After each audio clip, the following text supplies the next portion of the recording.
Hello everyone, this is Naimul Hassan from শিখবে সবাই। কেমন আছেন আপনারা? আসসালামু আলাইকুম ভাইয়া, আলহামদুলিল্লাহ ভালো আছি। আপনি কেমন আছেন ভাইয়া? ওয়ালাইকুম আসসালাম, আলহামদুলিল্লাহ আমিও ভালো আছি। সরি শুরুতে একটু ডিলে করে ফেলছি। আপনাদের যে আজকের টপিক সেই টপিকটা একটু গুছাইতে সময় লাগছে আর কি। যাই হোক আমরা শুরু করছি। শুরুতে আপনাদের টিমগুলো সম্পর্কে জানবো এবং কিছু টাস্ক দিয়েছিলাম আপনাদের, সেই টাস্কের ব্যাপারটাও আপডেটগুলো জানবো আর কি। আম,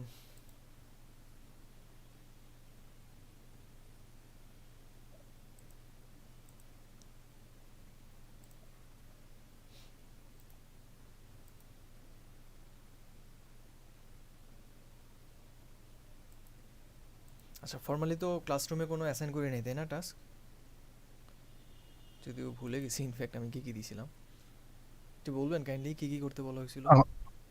জি না ভাইয়া, কোনো অ্যাসাইনমেন্ট দেন নাই, শুধু বলছেন টাস্ক হচ্ছে ক্লাস রিপ্রেজেন্টেটিভ চুজ করা আর টপিকটা কনফার্ম করা। ও এটা ইয়া, থ্যাংক ইউ ভাইয়া। টপিক চুজ করতে হবে এবং হচ্ছে রিপ্রেজেন্টেটিভটাকে চুজ করতে বলছিলাম। ঠিক আছে তাহলে বলেন। আর কেউ যদি এমন থাকেন টিম আলাদা করে করতে চান বা টিম কি বলে টিমের সাথে যুক্ত হতে চান বা চেঞ্জ করতে চান টিম, সেগুলো আমাকে জানাবেন। ওয়েল, তো কারা কারা আছেন একটু আমাকে বলেন। রিপ্রেজেন্টেটিভ হিসেবে চুজ করা হয়েছে কি সবগুলো টিমের? টিম ওয়ানের কে আছেন? জি ভাই, টিম ওয়ানে আমাকে ওরা করছে, নামটা অ্যাপয়েন্টমেন্ট বলেন করছে। প্লিজ, আমি দেখতে পাচ্ছি না মিটিংয়ে। বুঝি নাই। ইয়াসিন আরাফাত। ও, জি। ওকে, ঠিক আছে। তারপর টিম টুতে? ভাইয়া আমি মাঝহার আহমেদ। ওকে, তারপর টিম থ্রিতে কে কে আছেন? ভাইয়া আমি রুবায়েত আলী। ওকে,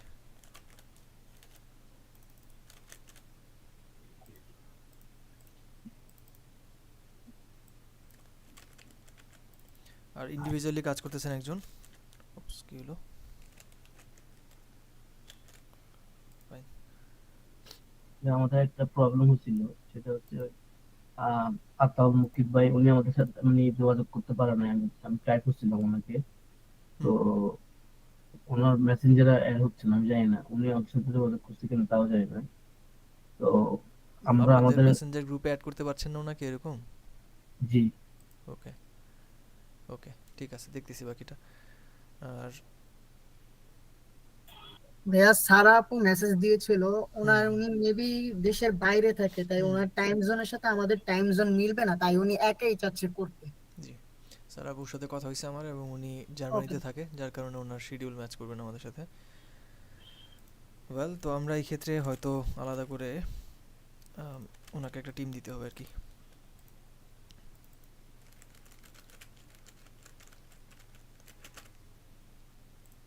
অ্যান্ড ওনাকেও টপিক চুজ করে দিব একটা, কথা বলে। স্যার আপু আমাকে ইনবক্সে হয়তো জানাবেন কোন টপিকটা, আমাকে বলছিলেন কি না আমি খেয়াল করি না, পরে আর আচ্ছা দেখতেছি। তারপর আপনাদের টপিকগুলো নিয়ে একটু বলেন, কোন টিম কোন টপিক নিয়ে কাজ করতে আগ্রহী? টপিকের লিস্টটা কই? এটা আই গেস।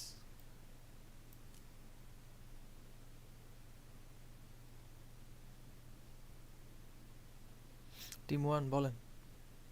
এটা আমরা ডিসকাস করছিলাম টিমের সাথে। আমরা মানে বুক সেলিং বা ই বুক নিয়ে আমরা কাজ করতে চাচ্ছি।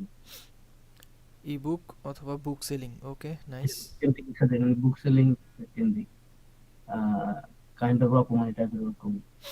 ওকে গ্রেট, বুক সেলিং ঠিক আছে। টপিকের নাম ফর্মালি কিছু মানে দিয়েছেন যে কেমন হবে? আমরা বুকস, ওটা নিয়ে কাজ করতেছি, বুক ঠিক আছে। নাম কি দিব। তো সবাই সাজেশন করতেছে, ওকে, ফাইনালি জানাবো।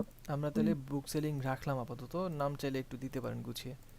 বুক সেলিং কথাটা কেমন জানি শোনায়, মানে ইউনো না, একটু আমরা ভিতরে আপাতত কিছু। রাখছি লাইক টপিকটা একটা ফর্মাল নাম দিব আমরা, পরে আমরা নাম ব্র্যান্ডের জন্য চুজ করব, কিন্তু টপিকটা একটা গুছানো নাম যাতে বোঝা যায় মানে কী নিয়ে কাজ করছেন। বুক সেলিং শুধু ওই নিস না, আরও যদি কিছু অ্যাড করতে চান বুক সেলিংয়ের সাথে সাথে পাশে ওটা।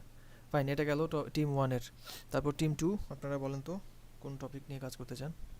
ভাই আমরা হচ্ছে ট্রাভেল এজেন্সি নিয়ে কাজ করতে চাচ্ছিলাম। ট্রাভেল এজেন্সি, ট্রাভেল এজেন্সি, ওকে।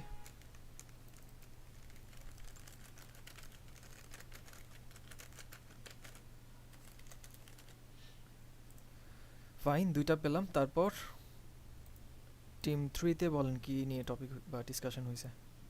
ভাইয়া এখনো সবার সাথে আর কি ফুললি ডিসকাশন করতে পারিনি, নেক্সট ক্লাসে ফাইনাল করে দেবো টপিকটা।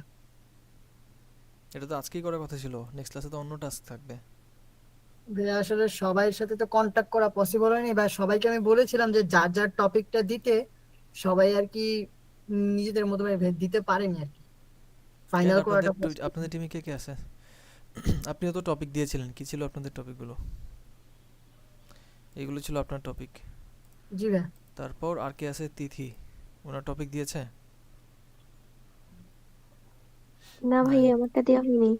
তারপর রহমান লীরা, উনিও তো লিখেন নাই। এরপর নাহিদুল ইসলাম। না ভাই, আমিও কোনো টপিক চুজ এই করিনি। টিমের মধ্যে আপনি কেন গেলেন? সাফায়েত ভাই,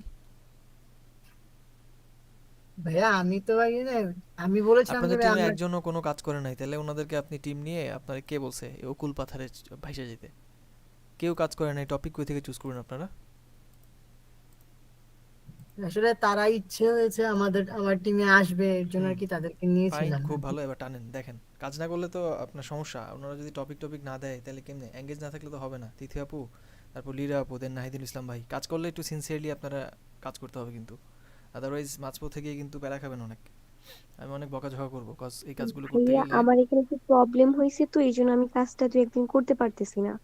ওকে। আমার জিমেইল, ফেসবুক সবকিছু হচ্ছে হ্যাক হয়ে গেছে। হাই হাই, কি বলেন? খুব আপনি কই থেকে ঝামেলা জয়েন হচ্ছে। করছেন? আমাদের কোনো কিছুতে ইম্প্যাক্ট পড়বে না তো?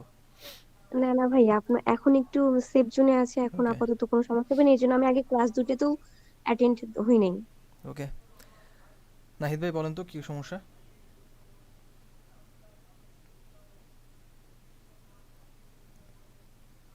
ভাই আমি কয়েকদিন অসুস্থ ছিলাম, তো সেজন্য সবকিছু কন্টিনিউ করতে পারছি। ওকে, নাহিদ ভাইয়ের 2 নয়ন, রাস্তাঘাটের উন্নয়ন, এরকম মিছিল দিচ্ছে পাশাপাশি। যাই হোক, আপনারা অবশ্যই টপিকগুলো নিয়ে ডিসকাস করবেন আবির ভাইয়ের সাথে। আর জান্নাত তিথি তো কথা বললেন, দীরা আপুর সাথে একটু কথা বলেন, দেখেন রেসপন্স পান কিনা। তো নেক্সট ক্লাসের মধ্যে টপিক চুজ করবেন, আবার এই টাস্কও কাজ করতে পারবেন। আমি যে টাস্ক দিব আজকে, জি ভাই পারবো। তাহলে কালকেই করে ফেলেন নেক্সট টপিকে জি কি ভাই মানে করবেন না ক্লাসের করবেন। আগে টপিক কনফার্ম হয়ে যাবে, আর আপনার টাস্কটাও ভাইয়া ইনশাল্লাহ গ্রেট, নেক্সট ক্লাসের মধ্যে কমপ্লিট করতে পারবো। পারফেক্ট। আচ্ছা, সবাইকে একটু বুস্ট আপ করেন এবং ওভাবে আগান। ফাইন। ওকে ভাই। তারপর তারপর না, কি যেন ভাইটার নাম? ইমতিয়াজ ভাই চুজ করছেন, আপনার টপিক কি হবে? জি ভাই, আমি ওইটাতে স্টিক আছে, যে Muslim lifestyle store, great, online store. ঠিক আছে, তাহলে আমি এটাকে ওখানে রাখতেছি।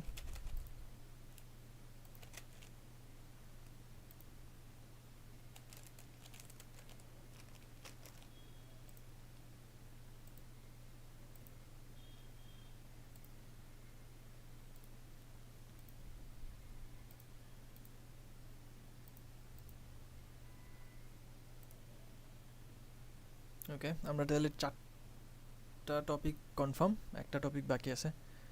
সারাপু হয়তো ওনার মতো করে কাজ করবেন। আচ্ছা, উনি আমার একটু ইনবক্সে নক করছিল, দেখি কি বলছে। আর বাকিরা একটু বলেন কি অবস্থা।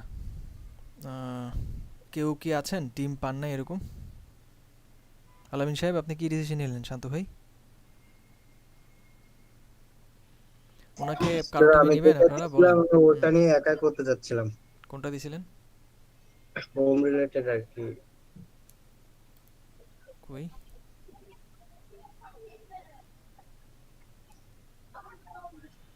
রেন্ট, ফ্ল্যাট বুকিং, শিফটিং, এটা? জি, এইটা। আচ্ছা, আর কোনো টপিক চুজ করেন না আপনি? কি একটাতেই স্টিক? আর কি আছে? একটাতেই স্টিক স্যার, আমি অলরেডি স্ক্র্যাচও করে ফেলছি। এটা তো হলো না। আপনাকে বলছিলাম যে মিনিমাম 5টা আইডিয়া নিয়ে আসতে, আপনি একটা নিয়ে আসছেন কেন? বলেন স্যার।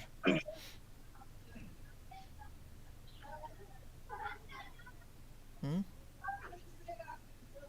আমার আসলে ওইভাবে আমি ভাবিনি, কি বলবো, আমার আচ্ছা ঠিক আছে, দেখতেছি, দাঁড়ান। হয়তো অলসতা আমার। আচ্ছা, বুঝতে পারছি, সমস্যা নেই। আপনি একটা টপিক নিয়ে যেটা নিয়ে কাজ করবেন বলছিলেন এটা করা যাবে, কিন্তু আমি জানি আপনি চেষ্টা করলে হয়তো ভালো এফোর্ট দিলে কাজ আগাইতে পারবেন। রুবায়েত ভাই আপনাদের টিমে ওনাকে দিই, আপনি নেবেন আলামিন ভাইকে?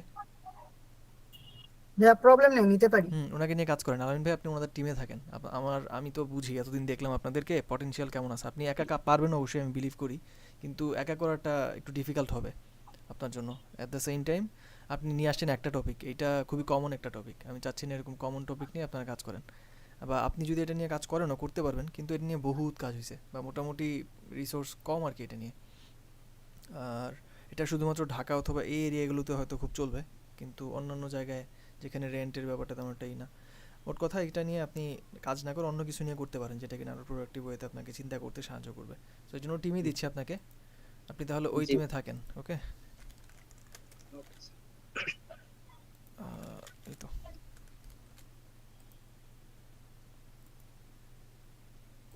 ফাইন। আমাদের সবগুলো টিম মোটামুটি ডান। 4টা 5টা হয়তো কয়টা টপিক হবে দিলে? 1 2 3 4 5 5টা টপিক হবে।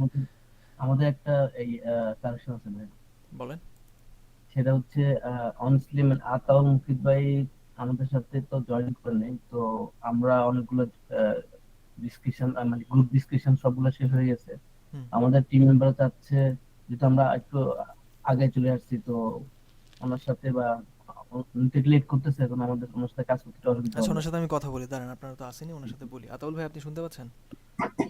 হ্যাঁ ভাই, আসসালামু আলাইকুম। ওয়ালাইকুম সালাম। হ্যাঁ, আমি আসলে গত সপ্তাহে দৌড়াদৌড়ির মধ্যে ছিলাম, এই জন্য করতে পারিনি। আমি ইয়াসিন ভাইকে আজকেই ইয়া করবো, আচ্ছা, মানে রিকোয়েস্ট পাঠাবো। ওকে, ইয়াসিন ভাই একটু ওনাকে কনসিডার করেন এই জায়গাটা থেকে, কজ বিজি ছিল হয়তো। সো আপনারা আগেন, সমস্যা নেই, ওনাকে রাখেন টিমে। আচ্ছা ঠিক আছে, ওকে, টাস্কগুলো থ্যাংক যেগুলো দেওয়া হবে আতুল ভাই চেষ্টা করবেন এগুলো করে ফেলার জন্য। ওনাদেরকে হয়তো পার্সোনালি বা টিম আকারে কাজ করতে হবে, তখন একটু আপনার কন্ট্রিবিউশনটা যাতে থাকে এটা অ্যাসিওর করবেন। না, ইনশাল্লাহ ফুল সাপোর্ট দিব, ইনশাল্লাহ চেষ্টা ওকে, করবো। গ্রেট। ঠিক আছে, ভালো লাগলো আপনাদের সবার মোটামুটি টিম সেটেল। অ্যান্ড আপনারা কী নিয়ে কাজ করবেন সেটাও অলমোস্ট সবাই জানেন, শুধু একটা টিম ছাড়া। আপনারাও করে ফেলবেন বললেন। সো এখন আমরা শুরু করতে পারি এবং আমাদের জার্নি শুরু হবে। তার আগে একটা কাজ আছে, সেটা হচ্ছে আপনাদের সবার ফোন নাম্বার অ্যান্ড ইমেলগুলো একটু এখানটাতে দিবেন। আমি এই শিটটা আপনাদেরকে দিছিলাম মনে হয়, না না দিই, দিয়েছি। ভাইয়া দিয়েছিলেন। দিয়েছে, কিন্তু তাহলে এডিট অপশন শিট দিয়েছিলেন কিন্তু অ্যাক্সেস দেননি কাউকে। গ্রেট, তাহলে আমি এটাকে এখান থেকে রিমুভ করে দিচ্ছি শিটটাকে। অ্যান্ড এখন শুধু মেইলের অ্যাক্সেস দিব কয়েকজনকে, বা আপনাদের যারা, আপনারা তো সবাই জানেন তাই না কে কোন টিমে আছেন, এটার দরকার নেই এখন। ফর সাম রিজন আমরা এটাকে এখান থেকে রিমুভ করলাম। আর এই শিটটার অ্যাক্সেস আমি দিচ্ছি হচ্ছে কয়জনকে দিব, 1 2 3 4 জনকে দিলে কাফি আই গেস, বাকিরা ম্যানেজ করতে পারবেন। বলেন আপনারা যারা রিপ্রেজেন্টেটিভ আছেন আপনাদের মেইলটা একটু দেন এখানে। বাকিদের মেইল নিয়েছেন, মেইল ফোন নাম্বার নিয়েছেন যারা দিয়েছে, তাদেরটা নিয়ে এখানে প্লেস করে দিন, জাস্ট কপি পেস্ট করবেন। হ্যাঁ, আমি পরে এডিট করে নিব। আপনাদের এখন মেইলটা একটু দেন, যারা যারা রিপ্রেজেন্টেটিভ আছেন 3 জনের মেইলটা। ইমতিয়াজ ভাই আপনার মেইলটা একটু দিন, আপনি এখানে ইনপুট দিয়ে দিন আপনার কন্ট্যাক্ট ডিটেলটা। এবং মনে রাখবেন গাইজ, আমি সবাইকে উদ্দেশ্য করে বলছি, সেটা হচ্ছে এখানে যে মেইলটা আপনি দিবেন এই মেইলটার মধ্যেই কিন্তু আপনার সার্টিফিকেট পরবর্তীতে সেন্ড করা হবে।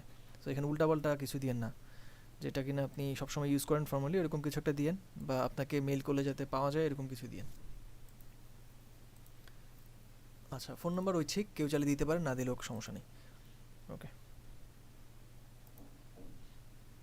নাইস, আমরা 3টা মেইল পেয়েছি। আপনাদেরকে এডিট অ্যাক্সেস দিচ্ছি আমি শিটটাতে। এখন পূরণ করা দরকার নেই, আমি এটা কেটে দিব, তারপর আপনি পূরণ করেন। কই, আচ্ছা এখান থেকে না, ডিরেক্ট মেইল আকারেই দিচ্ছি। একজন, আর একজন হচ্ছেন ইয়াসিন আরাফাত ভাই, আরেকজন রুবায়েত, ব্যাস। ও আরেকটা, হ্যাঁ ইমতিয়াজ ভাইটা। ও আপনি ইনফরমেশন দিয়ে দিয়েছেন, তাহলে আমি এটাই বসাই দিই সরাসরি নাকি? ইমতিয়াজ ভাই, এটা করতে পারি আমি। দিবে, সমস্যা নাই, ঠিক আছে। ওকে, তাহলে আমি আপনার এখানটাতে জাস্ট ইনফোটা বসাই দিচ্ছি। একটা হচ্ছে মেইলটা ওকে আপনার, ওকে ওকে। আর phone number, that's it. Okay, thank you. বাকিরা পেয়েছেন কিনা একটু দেখবেন, মেইল চেক করবেন। পাবেন অবশ্যই। যদি না পান কোনো কারণে আমাকে জানায়েন। তো ওখান থেকে আপনাদের সবার এখানে ডেটাটা দিয়েন। বাঁ পাশে দিয়ে কোনো কিছু চেক করা দরকার নেই বা এডিট করা দরকার নেই। আপনারা জাস্ট এখানে 2টা কলাম একটু পূরণ করে দিয়েন যার যার ইনফরমেশনগুলো নিয়ে। ওকে, থ্যাংক ইউ। আমি তাহলে এটা কেটে দিচ্ছি। ঠিক আছে, আমরা এখন আমাদের হচ্ছে পড়াশোনা শুরু করতেছি রিলেটেড টু ইউএক্স রিসার্চ।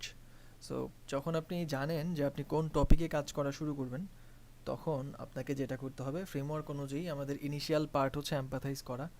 আমরা দ্য ডিজাইন থিঙ্কিং প্রসেস এই ফ্রেমওয়ার্কটা ফলো করব। At the same time basic যে ফ্রেমওয়ার্কটা ছিল ওটার থেকেও কিছুটা ফোকাস করব বা ওই বিষয়গুলো মেনটেন করব, বেসিকে যে জিনিসগুলো আমরা জেনেছিলাম। অ্যান্ড প্রথম যে টাস্কটা দ্য ডিজাইন থিঙ্কিং প্রসেস ফ্রেমওয়ার্কের, সেটা হচ্ছে এম্পাথাইজ। অ্যান্ড এম্পাথাইজ করার সময় আমাদের ইউএক্স রিসার্চের ক্ষেত্রে কিছু ইন্টারভিউ কন্ডাক্ট করার প্রয়োজন পড়ে, অথবা বিভিন্নভাবে একটা ম্যাথোডিক্যাল ওয়েতে আমরা হচ্ছে বিভিন্ন ডেটা কালেক্ট করে থাকি। সো ওইটারই প্রসেস অনুযায়ী আমরা আগাচ্ছি এবং আমাদের নেক্সট টাস্ক হচ্ছে ইন্টারভিউ করার জন্য কোশ্চেন রেডি করা। আমরা ইন্টারভিউ করব কিছু মানুষকে এবং এটার জন্য কোশ্চেন রেডি করব।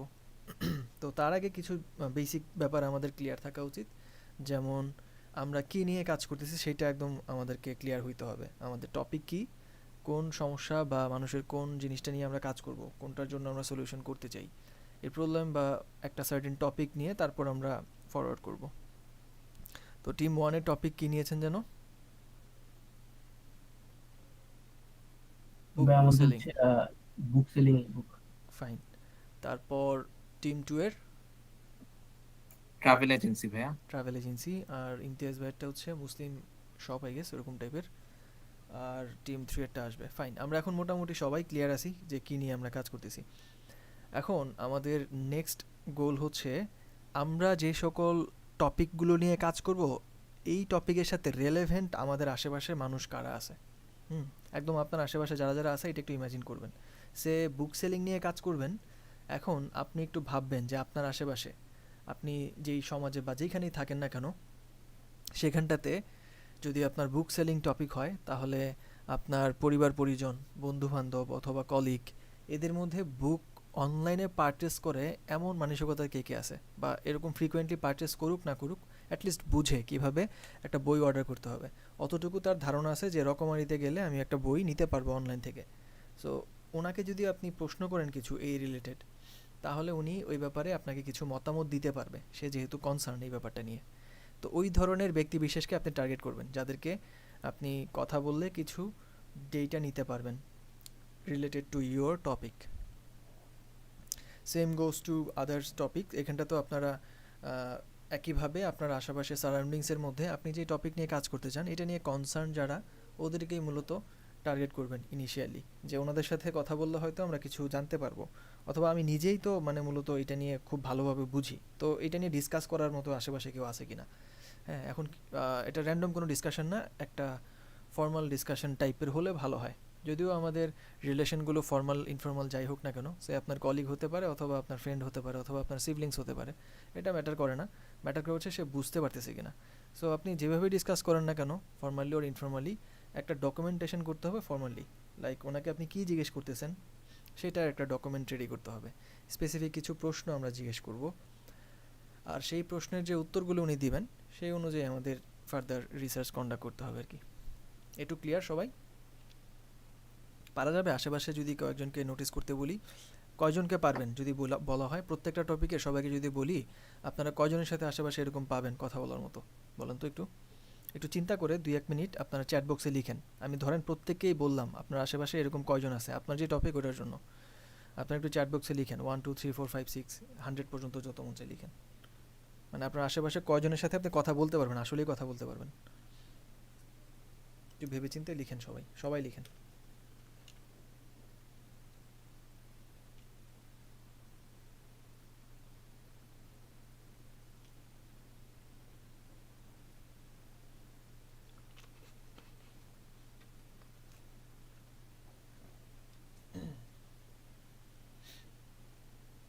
তাড়াতাড়ি লিখেন, চটজলদি। ইমতিয়াজ ভাই বলছেন 8 থেকে 10 জনের সাথে কথা বলা যাবে। ফারজান আক্তার বলতেছেন ভাইয়া কেমন কোশ্চেন করা যায় এমন একটা যদি আইডিয়া দিতেন। এটা তো যাবই, কোশ্চেন কী করবেন এটা নিয়ে তো আমরা কথা বলবোই। আপনি ভাবতে পারতেছেন কি না যে আশেপাশে আমার কয়জন আছে কথা বলার মতো, যে জিনিসটা বললাম ওই জিনিসটা জাস্ট আপনি লিখেন। যদি মনে হয় যে না আমি তো খুবই ইন্ট্রোভার্ট, আমার সাথে কেউ নাই, আমি নিজে নিজে মনে মনে কথা বলবো, ওইটাও লিখেন, তাহলে 0 লিখেন আর কি। আতাউল ভাই বলতেছেন 5, ইয়াসিন আরাফাত 10, ফারজান আক্তার 5 থেকে 6 জন, তাসমিহা রহমান জয়া লিখতেছেন হচ্ছে 7 থেকে 8 জনের সাথে কথা বলতে পারবেন। আলামিন ভাই বলতেছেন 4 থেকে 5, আখি বলতেছেন 2 জন, 8 10 10 15 3 থেকে 4। বাহ, আপনারা সবাই মোটামুটি মানে 2 বা ততোধিক মানুষের সাথে কথা বলতে পারবেন, এবং অনেকেই আছেন 10 জনের বেশি মানুষের সাথে কথা বলতে পারবেন, বা আশেপাশে এমন অনেকেই আছে যাদের সাথে কথা বলার মতো। ঠিক আছে, সো এখন আপনারা যারা টিম আকারে কাজ করতেছেন, প্রত্যেকজন টিম মেম্বার প্রত্যেকে যদি 3টা করে ইন্টারভিউ নেন, তাহলে প্রত্যেকটা টিমে আসেন হচ্ছে 3 জন অ্যাটলিস্ট, অথবা আমি বলতে পারি 4 জন ম্যাক্সিমাম, 4 থেকে 5 জন হয়তো, হোয়াটএভার, ধরে নিচ্ছি মিনিমাম 4 জন, কজ 4 জনের নিচে হয়তো কোনো টিমে আমি দিই নাই। অ্যান্ড 3টা করে যদি ইন্টারভিউ হয় সেক্ষেত্রে 3 4 12 জন, অর্থাৎ 10 জনের বেশি মানুষের সাথে আপনাদের কথা হয়ে যাচ্ছে সবাই মিলে। হ্যাঁ, যদি কেউ পারেন যে আমি 5টা নিতে পারবো এবং আপনার টিমের আরেকজন হয়তো 1টা বা 2টা নিতে পারবে, সমস্যা নেই, মার্চ করে নেন, আপনি 5টা নিলেন, উনি 2টা নিল, হোয়াটএভার। তো সবাই চেষ্টা করবেন অ্যাটলিস্ট 3টা। আমি অন্যান্য টিমে বা অন্যান্য গ্রুপের মধ্যে 5টা এরকম করে নিতাম, 5টা 10টা করে, কিন্তু আপনাদের একটু কমাই দিছি, কারণ আছে এটার। এবং আপনাদের টিম মেম্বারও কম, আপনাদের গ্রুপের মধ্যে অনেককেই মানে ছাঁটাই করে দেওয়া হয়েছে ক্লাসের কী বলে পারফরমেন্সের কারণে। এত ড্রপ আউট হয় না অন্যান্য ব্যাচে, বা হইলেও খুব কম 2 1 জন। আপনাদের এটা ড্রপ আউট বেশি হওয়ার কারণে আমি হচ্ছে মেম্বার যেহেতু কম, শুধু শুধু বেশি লোড দিয়ে লাভ নেই, আপনারা যেই কজন আছেন এই কজনের মধ্যেই আশা করছি কাজটা করতে পারবেন। অ্যান্ড যারা আছেন আলহামদুলিল্লাহ সবাই মোটামুটি অ্যাক্টিভ, কাজ করতে আগ্রহী। আচ্ছা, সো এখন প্রত্যেককে আমি হচ্ছে অ্যাটলিস্ট 3 জনের সাথে কথা বলতে বলবো, অর্থাৎ আপনারা প্রত্যেকে 3 জনের এরকম চিন্তাভাবনা করেন কার সাথে কথা বলবেন। যদি এরকম হয় আপনার হাতে অপশন আছে, আমি কিন্তু টিমের কথা বলতেছি, ইমতিয়াজ ভাইয়ের ব্যাপারটা ভিন্ন, কজ উনি ম্যাক্সিমাম যতজনকে পারবে নিবে। যদি পসিবল হয় ওনার আশেপাশে 10 জনের বেশি বা 10 জনের কাছাকাছি যাওয়ার জন্য, তাহলে আপনি ওই অনুযায়ী ওইভাবে ডিসকাস করবেন। আর টিমের মধ্যে যেহেতু মানুষ বেশি, এর জন্য কাজটা একটু স্প্লিট হয়ে যাচ্ছে আর কি, এই আর কিছু না। আচ্ছা, তো এই ক্ষেত্রে আমরা আশেপাশের যদি 3 থেকে 4 জন 5 জনের সাথে কথা বলি, মোটামুটি আমাদের মোর দেন 10 ইন্টারভিউ কন্ডাক্ট করা হইবে, মানে হবে আর কি। সো ওখান থেকে মোটামুটি ভালোই ডেটা পাবো আমরা। আচ্ছা, ওইদিকে আমি যাচ্ছি, ইন্টারভিউতে এখন কি জিজ্ঞেস করবো না করবো সেইটা নিয়ে কথা হবে আর কি। সো আমরা যখন কারোর সাথে কথা বলবো তখন তো ফর্মালি কথা বলা হয়, বিভিন্ন নিয়ে ইনফর্মাল ফর্মাল কথা বলা যায়। তো এই ক্ষেত্রে কিছু কিছু বিষয় আছে আপনাদেরকে মাথায় রেখে তাদেরকে ডিসকাশনটা চালাইতে হবে বা কথা বলতে হবে। এই ডেটা কালেকশনটা এম্পাথাইজ বলতে, এম্পাথাইজ মূলত শুধু ডেটা কালেকশনটা না, এটা হচ্ছে ডেটা কালেকশনের বা এমপ্যাথির প্রথম ফেজ হচ্ছে এইটা ডেটা কালেকশন। তারপর আমরা একটা ম্যাপিং করব যেটাকে বলা হয় এমপ্যাথি ম্যাপ। তারপরে আমরা আরও কিছু টাস্ক করব যেগুলোর মাধ্যমে টোটাল এম্পাথাইজ ব্যাপারটা কমপ্লিট হবে আর কি। আচ্ছা, যেটা বলছিলাম, তো আমরা প্রশ্ন যখন করব, কী ধরনের প্রশ্ন করা যায় একজন মানুষের সাথে যখন আপনি কথা বলবেন, আর যেহেতু আপনাদের কেস স্টাডি এটা, অর্থাৎ ফর্মাল একটা প্রজেক্ট, এখানটাতে আপনাকে অবশ্যই একটু ফর্মালিটি মেনটেন করতে হবে। সো যখন আমরা কথা বলবো তাদের সাথে 2 ধরনের প্রশ্ন আর কি আমরা করব। সাধারণত ইন্টারভিউগুলো এমনই হয়, কেউ একজন প্রশ্নকর্তা প্রশ্ন করে আর কেউ একজন উত্তর দেয়, তো একটা সেশন বা ইন্টারভিউ সেশন যাই বলি না কেন, এরকমই হয়ে থাকে। সো ইন্টারভিউ ডেটা 2 রকমের হয়, একটা হচ্ছে ডেমোগ্রাফিক ডেটা, আরেকটা হচ্ছে কোশ্চেন বেসড, আপনাদের যে টপিক বেস ডেটা বা প্রশ্ন আর কি, বা আমি প্রশ্নের কথা বলতে পারি, ডেটার কথাটার জায়গায় প্রশ্ন বলতে পারি। আপনি 2 রকমের প্রশ্ন তাকে করবেন। কিছু জিনিস হচ্ছে ডেমোগ্রাফিক ডেটাগুলো জানার জন্য, যেমন তার নাম কি, কই থাকে, কি করে, যদি রেলেভেন্ট হয় তাহলে তার বয়স কত, যদি রেলেভেন্ট হয় পরিবারে কয়জন থাকে, সেগুলো এরকম আর কি। এই জিনিসগুলোকে বলা হয় পার্সোনাল বা ডেমোগ্রাফিক ডেটা। আরেকটা হচ্ছে টপিক বেস, অর্থাৎ যেই টপিক নিয়ে আপনারা কাজ করবেন সেই টপিক সেন্ট্রিক কিছু জিনিস তাদেরকে জিজ্ঞেস করা। ঠিক আছে, তো ডেটা কালেকশনের আরও অনেক উপায় আছে, আমরা একটু শুরুতে ওই জিনিসগুলো স্টাডি করব, তারপর কোশ্চেনিয়ার নিয়ে জানবো, অর্থাৎ কী কী প্রশ্ন আমরা তাদেরকে করতে পারি বা কেমন হয় একটা প্রশ্নের কোশ্চেনিয়ার, সেই ব্যাপারটা। একটা ফর্মাল ডকুমেন্টেশন করবেন আর কি আপনারা, ডক ফাইলে, গুগল ডকের মধ্যে, এবং ওখানটাতে কী কী প্রশ্ন করা যায় ইউজারদেরকে, অর্থাৎ আপনারা যাদেরকে টার্গেট করবেন তাদেরকে, সেগুলো লিখবেন। এবং টিমের সবাই মিলে একটা কোশ্চেনিয়ার করলেই হবে, আপনারা সবাই মিলে ভাববেন এবং ভেবে একটা প্রশ্নের সেট রেডি করলেই হবে, এবং সবাই ওই প্রশ্নগুলোই আপনাদের টার্গেটেড যে অডিয়েন্স তাদেরকে করবেন। আচ্ছা, তার আগে ডেটা কালেকশনের প্রসেসগুলো নিয়ে আমরা একটু জানি। অর্থাৎ রিসার্চ করার সময় যখন আমরা ডেটা কালেক্ট করি, এই ক্ষেত্রে কিছু ম্যাথডিক্যাল ওয়েতে আমরা আঁকাই, ম্যাথোলজিক্যাল। এবং এই ক্ষেত্রে রিসার্চের টাইপ যদি বলি, সেক্ষেত্রে দুই রকমের রিসার্চ হয়ে থাকে। একটা হচ্ছে প্রাইমারি রিসার্চ, আর একটা হচ্ছে সেকেন্ডারি রিসার্চ। যে সকল রিসার্চগুলো আপনার সরাসরি আপনিই কন্ডাক্ট করেন সেগুলোরে বলা হবে প্রাইমারি। আর সেকেন্ডারি বলতে বোঝায়, ধরেন আগে কেউ একজন কিছু রিসার্চ করে রাখছে কোনো কিছুর উপর, মানে কোনো কিছুর উপর, অথবা আগে থেকেই কোনো একটা কাজ নিয়ে কোনো বুক লেখা হয়েছে, অথবা কোনো আর্টিকেল পাবলিশ হয়েছে, অথবা কোনো জার্নাল অথবা নিউজ পেপারে কোনো নিউজ ছিল।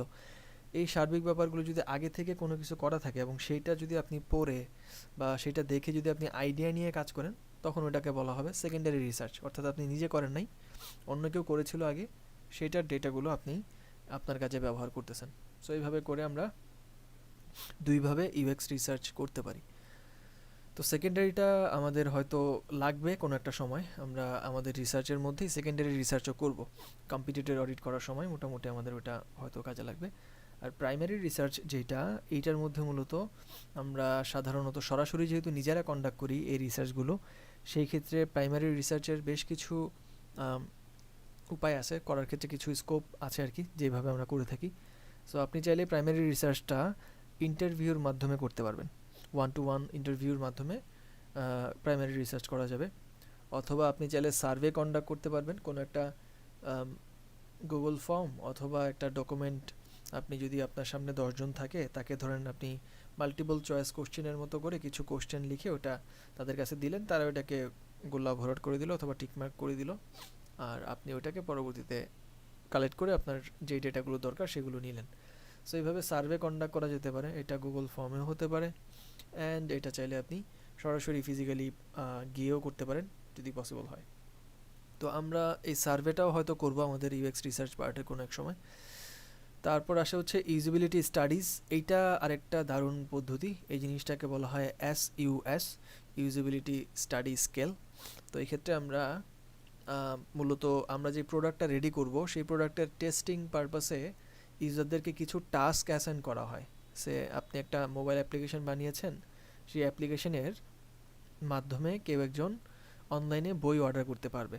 এখন অনলাইনে বই অর্ডার করার ক্ষেত্রে তো বইটা আগে সার্চ করতে হবে, তারপর ওটার প্রাইস কেমন, কিছুটা পড়ে দেখার জন্য যে বিষয়গুলো, এই ব্যাপারগুলো করতে হবে। ধরেন আপনি এখান থেকে সবগুলো ফিচার দিয়েছেন এবং একজন মানুষ চাইলে আপনার প্ল্যাটফর্মে গিয়ে এভাবে সার্চ করে এটা আনতে পারবে।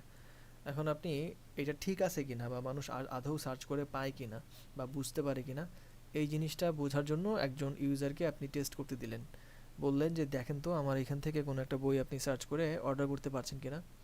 অথবা আমাদের এখানে আপনি চাইলে PDF বই পড়তে পারবেন। আপনি বইটার রিয়েল যে প্রাইস, অর্থাৎ আপনি যদি এটার মানে কি বলে এটাকে হার্ড কপি কিনতেন, সেই ক্ষেত্রে এটার যেরকম প্রাইস পড়তো এর থেকে অনেক লেসেন প্রাইসে আপনি হচ্ছে এটার সফট কপিটা পাবেন, PDFটা পাবেন, যেটা কিনা আপনি পাবলিশার বা পাবলিশার যেভাবে হোক আপনি পড়তে পারবেন PDF ফাইলটা।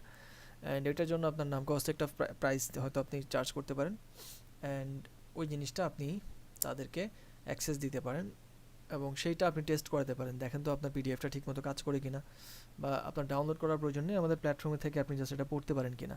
এবং এই ক্ষেত্রে হয়তো আপনি কিছু ফ্যাসিলিটি রাখবেন, লাইক কেউ একজন পড়ার সময় সে কতটুকু পড়েছিল সে পর্যন্ত এটা নোট ডাউন করা থাকবে, সে যদি কোথাও হাইলাইট করতে চায় ইনস্ট্যান্ট সেটা হাইলাইট করে এডিট করতে পারবে। তো বিভিন্নভাবে এভাবে আপনি হচ্ছে, অথবা ধরেন কোনো একটা সার্টেন ফিচার আপনি রাখলেন, কোনো একটা বই কেউ পড়তেছে এবং ওখানে কোনো একটা কোটেশন বা কোনো একটা লাইন সে খুব ভালো লাগছে, এটাকে সেভ করে রাখতে চায়, সো এরকম করে রাখতে পারলো। বিভিন্ন ফিচার আপনার প্ল্যাটফর্মে আছে, এগুলো সে করলো, তো এগুলো ঠিকঠাক মতো কাজ করে কিনা ওইটার জন্য আপনি এই ইউজিবিলিটি টেস্টিং বা ইউজিবিলিটি স্টাডিজ এই ব্যাপারটা কাজে লাগাতে পারবেন। আর এই জিনিসগুলোকেই মূলত প্রাইমারি রিসার্চ বলা হয়। আর আমরা এখানটাতে প্রাইমারি রিসার্চের শুরুর যে ধাপটা ইন্টারভিউজ, এটাতে এখন কাজ করব, কেমন? আচ্ছা, এখন আমরা যে প্রাইমারি অথবা সেকেন্ডারি রিসার্চ করব বা এই ক্ষেত্রে ডেটা তো কালেক্ট করবো আলটিমেটলি, তাই না? সো এই ক্ষেত্রে ডেটাগুলোর কী ধরনের ডেটা আমরা পাচ্ছি সেটার উপর ভিত্তি করে রিসার্চ আবার দুই রকমের। অর্থাৎ আমরা ডেটা যেগুলো পাবো সেই ডেটাগুলো কী ধরনের ডেটা সেটার উপর ভিত্তি করে দুই রকমের হয়। একটা হচ্ছে কোয়ালিটেটিভ রিসার্চ আর একটা হচ্ছে কোয়ান্টিটেটিভ রিসার্চ। কোয়ালিটেটিভ রিসার্চ বলতে মূলত বোঝায় যে আপনার ইউজারদের কোনো প্রবলেমেটিক কোনো কিছু যদি আপনি তাদের থেকে জিজ্ঞেস করে জানতে চান, অথবা তাদের কোনো কিছু যদি অবজার্ভ করেন আপনি, এই জিনিসগুলো অর্থাৎ যেখানে প্রশ্ন করার সময় তাদেরকে একটু এক্সপ্লেইন করে বলার প্রয়োজন হবে, সেই বিষয়গুলো আপনি কোয়ালিটেটিভ রিসার্চ হিসেবে ধরবেন। আর কোয়ান্টিটেটিভ রিসার্চটা মূলত মেজারমেন্ট যদি থাকে ওখানে, বা এমন কিছু যেটা কিনা সার্টেন নাম্বার অথবা ডিজিটের মাধ্যমে কোয়ান্টিটি বা পরিমাণ বোঝায়, ওরকম টাইপের কিছু হইলে আমরা এটাকে কোয়ান্টিটেটিভ রিসার্চ বলবো। নিউমেরিক্যাল ডেটা হতে পারে। আর কোয়ালিটেটিভ রিসার্চ যখন করা হয় তখন why or how did it this happen, এই জিনিসগুলো আর কি মূলত এইভাবে প্রশ্ন করলে আমরা পেয়ে থাকি। আর কোয়ান্টিটেটিভ রিসার্চের ক্ষেত্রে হাউ মাচ, হ্যাঁ, তারপর হাউ মেনি, এরকম টাইপের প্রশ্ন করলে আমরা ডেটাগুলো পেয়ে থাকি আর কি। নিউমেরিক ডেটা আসবে কোয়ান্টিটেটিভের মধ্যে। এটা ডায়াগ্রাম দেখতে পাচ্ছেন যেখানে আমরা যে টোটাল টাইপস অফ রিসার্চ জানলাম। একটা হচ্ছে কে ইউজার রিসার্চটা কন্ডাক্ট করতেছে সেটার উপর ভিত্তি করে দুই রকম, আবার কি ধরনের ডেটা পাচ্ছি সেটার উপর ভিত্তি করে দুই রকম। সো যদি আপনি নিজে সরাসরি করেন ইন্টারভিউ বা রিসার্চটা, সেক্ষেত্রে এটা প্রাইমারি। যদি অন্য কারো রিসার্চ আগে থেকে করা আছে সেটা আপনি হেল্প নেন তাহলে এটা সেকেন্ডারি। আর ডেটা কালেক্ট করার ক্ষেত্রে যদি আপনি কোনো সরাসরি কথা পান বা ওনাদের মতামত পান, ডিসকাশন হয়, সেক্ষেত্রে এটা কোয়ালিটেটিভ। আর যদি কোনো ডেটা এমন হয় যেগুলো কিনা নিউমেরিক ডেটা এক্সপ্রেস করতে পারতেছে, সেগুলোকে কোয়ান্টিটেটিভ ডেটা আকারে আমরা কনসিডার করব। তো ইন্টারভিউ করার সময় মূলত কীভাবে আমরা ইন্টারভিউ করি, এটার কিছু অ্যাডভান্টেজেস অ্যান্ড ডিসঅ্যাডভান্টেজেসও আছে। হ্যাঁ, আমরা যে ইন্টারভিউটা করব, ইন্টারভিউ করার ক্ষেত্রে কিছু জিনিস খেয়াল রাখতে হয়, আবার কিছু অ্যাডভান্টেজ ডিসঅ্যাডভান্টেজের ব্যাপারটাও কনসিডার করতে হয়। যেমন এক্ষেত্রে আমরা চেষ্টা করব যখন নাকি ইন্টারভিউ কন্ডাক্ট করা হবে তখন যাতে প্রশ্ন করার সময় ওপেন এন্ডেড প্রশ্ন করা হয়, ক্লোজ এন্ডেড প্রশ্ন যাতে না করা হয়। আপনারা হয়তো জানেন ওপেন এন্ডেড এবং ক্লোজ এন্ডেড বলতে কি বোঝায়। ওপেন এন্ডেড বলতে বোঝায় যে কোনো প্রশ্নের উত্তর যখন নাকি আপনার একটু বিস্তারিত দিতে হয়, ইয়েস নো এটা দিয়ে আসলে অ্যান্সার বুঝায় না, তখন এটাকে বলা হয় ওপেন এন্ডেড। আর ক্লোজ এন্ডেড প্রশ্ন বলতে বোঝায় যেটা কিনা আপনার হ্যাঁ না দিয়েই অ্যান্সার করে দেওয়া যায়। সাপোজ আমি যদি আপনাদেরকে জিজ্ঞেস করি যে আপনারা ডিনার করছেন কিনা, আপনারা বলুন হ্যাঁ অথবা না। হ্যাঁ, এটা হচ্ছে ক্লোজ এন্ডেড কোশ্চেন। এখন আমি যদি বলি আজকে আপনারা লাঞ্চ কী কী দিয়ে করছেন বা কে কী খাইছেন লাঞ্চে, তখন যদি সবাই মিলে বলেন হ্যাঁ না, এটা দিয়ে কোনো কিছুকে এক্সপ্রেস হবে বা আমি বুঝতে পারবো কি হ্যাঁ না। আপনি বলেন কি খাইছেন, হ্যাঁ না, এমনি বললে তো আসলে হয় না। সো প্রশ্নের ধরনটা বা উত্তর কী হওয়া উচিত ওটার উপর ভিত্তি করলে আপনি বুঝতে পারবেন close ended and open ended জিনিসটা কী। সো হ্যাঁ না দিয়ে যদি উত্তর হয়ে যায় তাহলে এটা হচ্ছে ক্লোজ এন্ডেড, কেমন, অর্থাৎ ক্লোজ করে দিচ্ছেন, এখানে হ্যাঁ না বললেই কাফি, এখানে আর কিছু বলতে হচ্ছে না। সো এই ধরনের প্রশ্ন কি করা যাবে? উত্তর হচ্ছে না। আপনি কখনোই ক্লোজ এন্ডেড কোশ্চেন জিজ্ঞেস করবেন না, করলেও না করা উচিত আর কি, ওটা উল্লেখ করবেন না কোশ্চেনের মধ্যে। সরাসরি আপনি ওপেন এন্ডেডভাবে জিজ্ঞেস করবেন যাতে করে সে একটু এক্সপ্লেইন করতে পারে, তার মতামতটাকে আর একটু খোলাসা করে বলতে পারে আর কি। অ্যাডভান্টেজেসগুলো হচ্ছে এই ইন্টারভিউ কন্ডাক্ট করার বা এইভাবে রিসার্চ করার। প্রথম যদি বলি, you are better able to understand what user things and why. So আপনি খুব ভালো মতো বুঝতে পারবেন যে ইউজাররা কী চিন্তা করতেছে এবং কেন এই ধরনের চিন্তা করতেছে।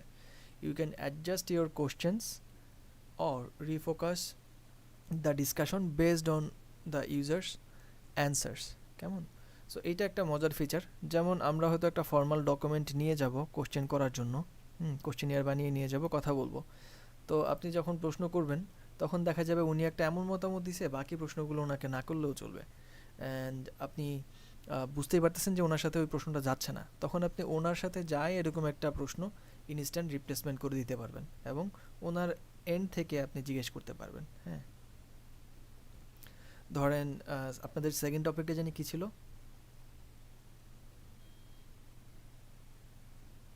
টিম 2 এর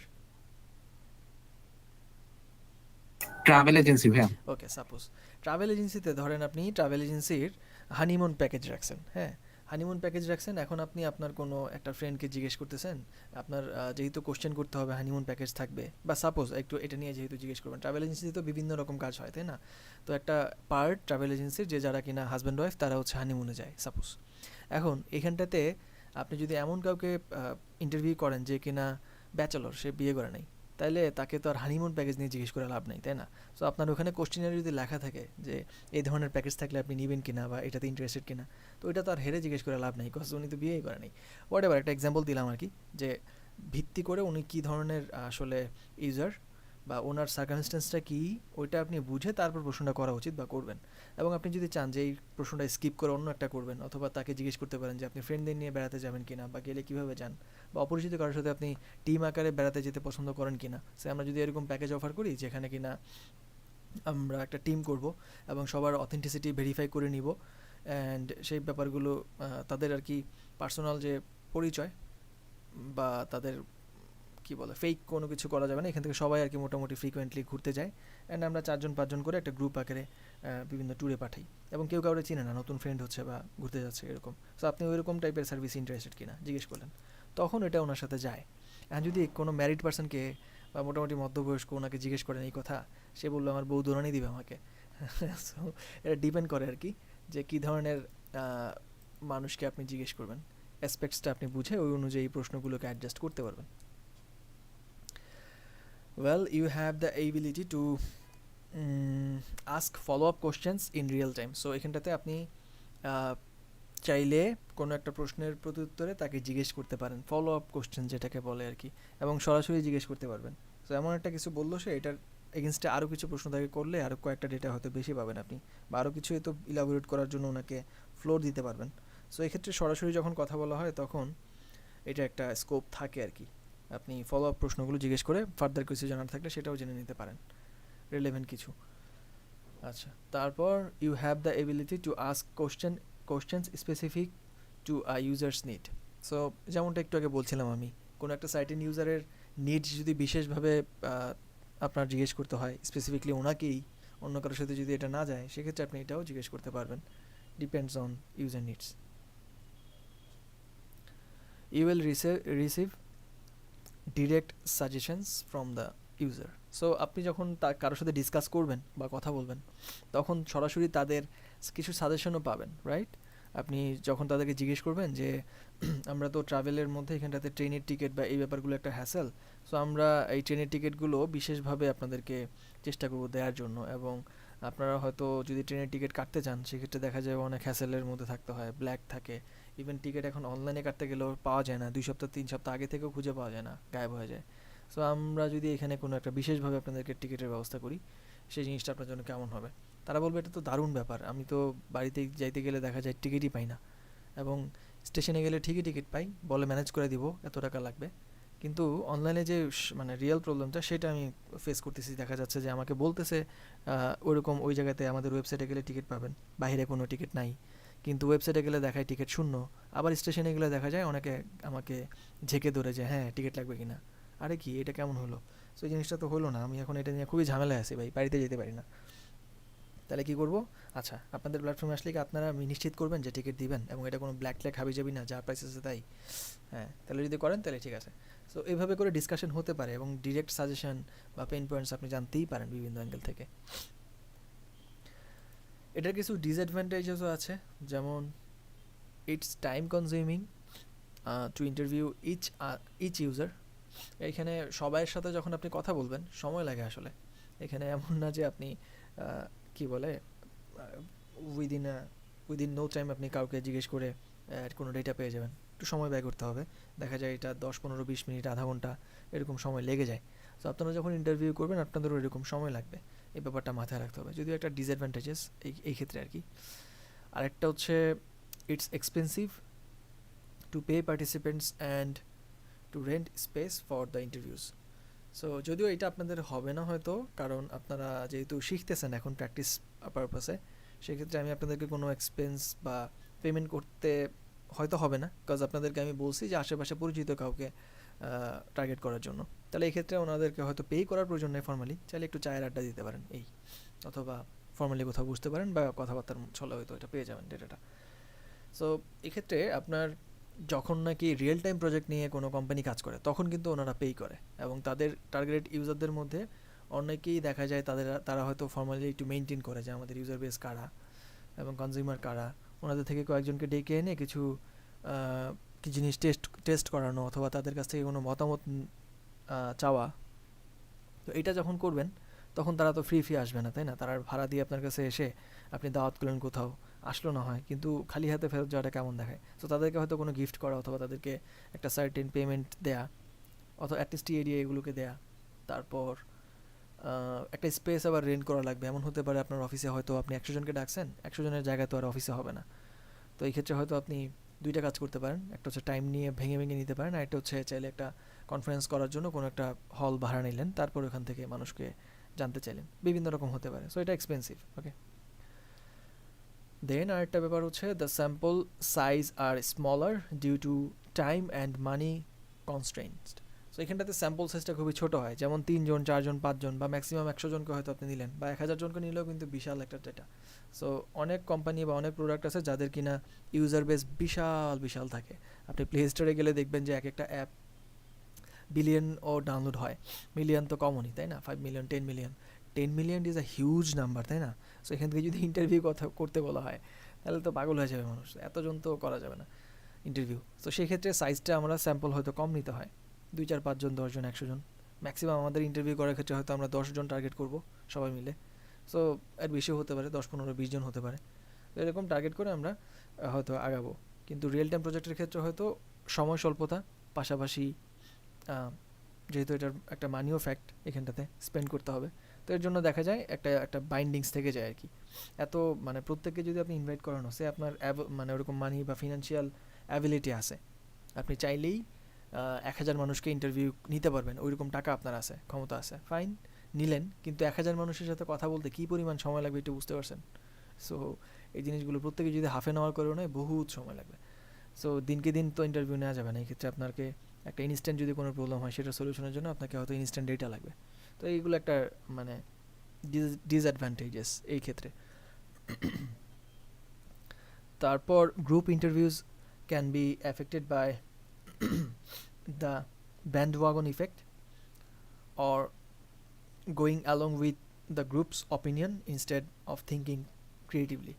এটা একটা দারুণ বিষয়। ব্যান্ডওয়াগন ইফেক্ট বলতে একটা কথা আছে, যেমন আমরা মানুষের সাইকোলজিটা এরকম, ধরেন প্রত্যেকে আমরা স্বাধীনভাবে চিন্তা করতে খুব পছন্দ করি, কিন্তু আমাদের এই স্বাধীন এবং স্বকীয় চিন্তাটা না সবসময় বজায় রাখতে পারি না আমরা। আমাদের প্রত্যেকের মধ্যেই স্বকীয়ভাবে স্বাধীনভাবে চিন্তা করার ক্ষমতা আছে, এবং আমরা চাইলেই যে কোনো বিষয় নিয়ে নিজের একটা মতামত দিতে পারি একদম স্বকীয়ভাবে।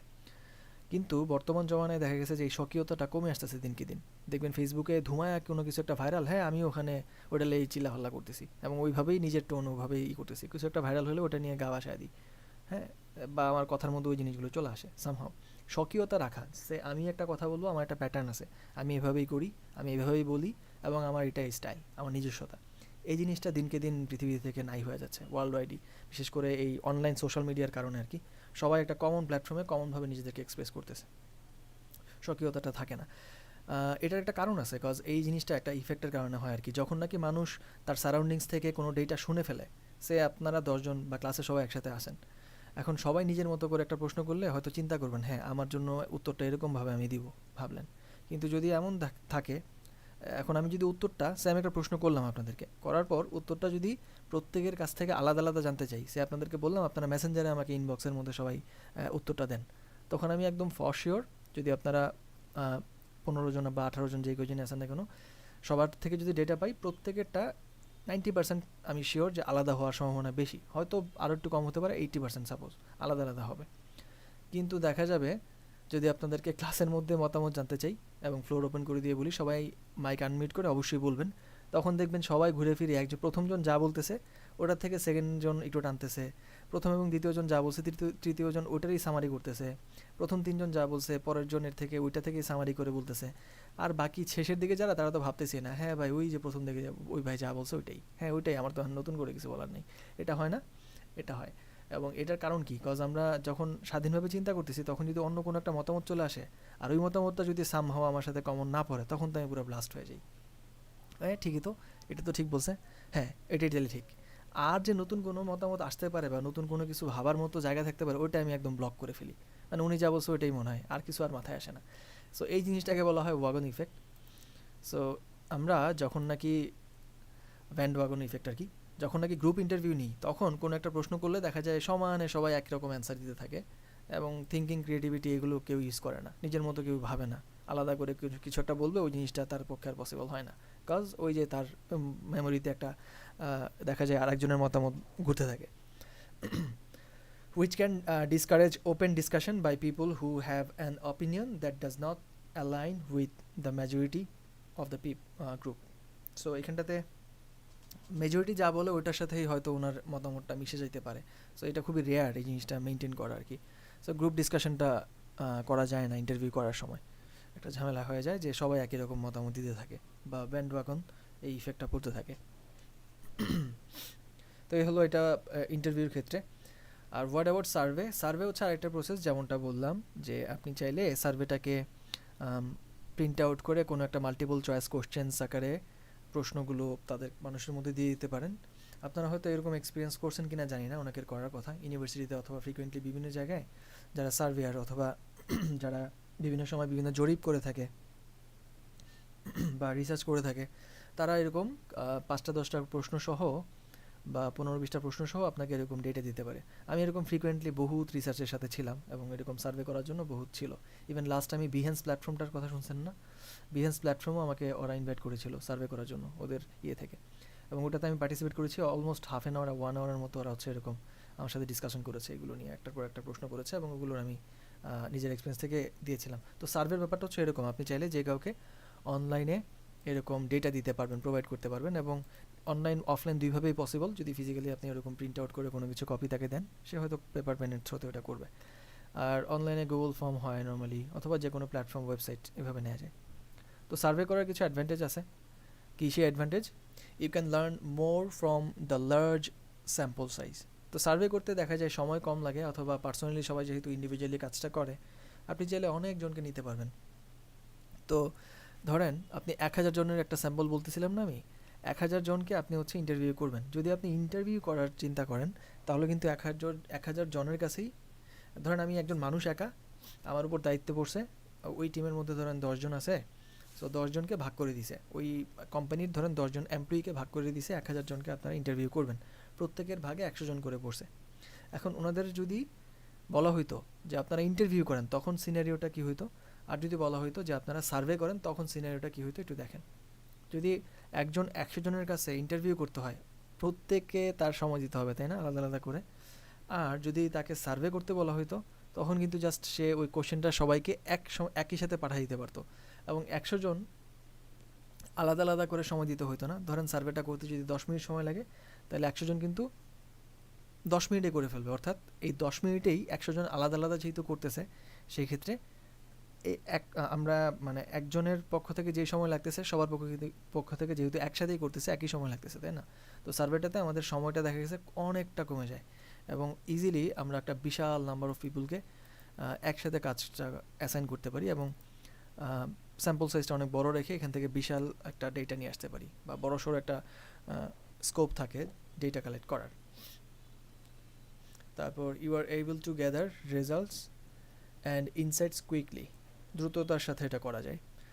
Surface are usually inexpensive because they don't take as much time for participants to complete, and they can be done remotely. So এখানে যেহেতু রিমোটলি কাজ করা যায় এবং স্বল্প সময়ে কাজটা করা যাচ্ছে, সেক্ষেত্রে এক্সপেন্সের ব্যাপারটাও কম হয় বা থাকে না বললেই চলে। যদিও এটাতে কিছু ডিসঅ্যাডভান্টেজেসও আছে, যেমন service often do not allow for in-depth feedback. যেমন সার্ভের মধ্যে হয়তো একটা মাল্টিপল চয়েস কোশ্চেন দেওয়া থাকে, ওই মানুষ ওইটার ভিতরেই জাস্ট অ্যান্সারটা করে। ইন ডিটেল, যেমন ইন্টারভিউতে আপনি হয়তো আনুষঙ্গিক আরও প্রশ্ন জিজ্ঞেস করতে পারবেন, এবং তাকে চাইলে আরেকটু ডিটেলে ব্রিফ করতে বলতে পারবেন, কোনো ব্যাপারে কনফিউশন থাকলে সেই ব্যাপারটা বুঝতে পারবেন। সার্ভেতে আবার ওটা হয় না। অথবা আপনি যখন ইন্টারভিউ করবেন, সরাসরি কারোর সাথে কথা বলার সময় ওনার একটা এক্সপ্রেশন থাকবে, ওনার একটা মতামত দেওয়ার সময় ওনার হয়তো একটা বডি ল্যাঙ্গুয়েজ থাকবে, ওই ব্যাপারটা দেখে আপনি একটু প্রফুল্ল বোধ করতে পারেন বা ওইটা নিয়ে আর একটু রিড করতে পারবেন। কিন্তু সার্ভে ক্ষেত্রে আমরা এটা দেখি না, যার কারণে আমরা বুঝতে পারি না যে কি আসলে ফিল করছে ওনারা। আচ্ছা, most questions will have responses drawn from a set of multiple choice questions. So আপনি যে মতামত মানে প্রশ্ন করার পর আপনি যে অপশনগুলো দিবেন মাল্টিপল চয়েস কোশ্চেনের, ওই অপশনের মধ্যেই হয়তো সে অ্যান্সার করবে।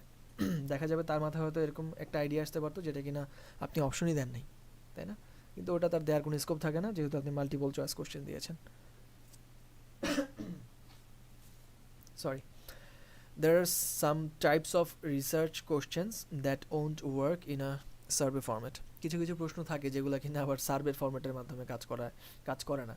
আপনি সার্ভে করে আসলে ওই জিনিসটা নিয়ে আসতে পারবেন না।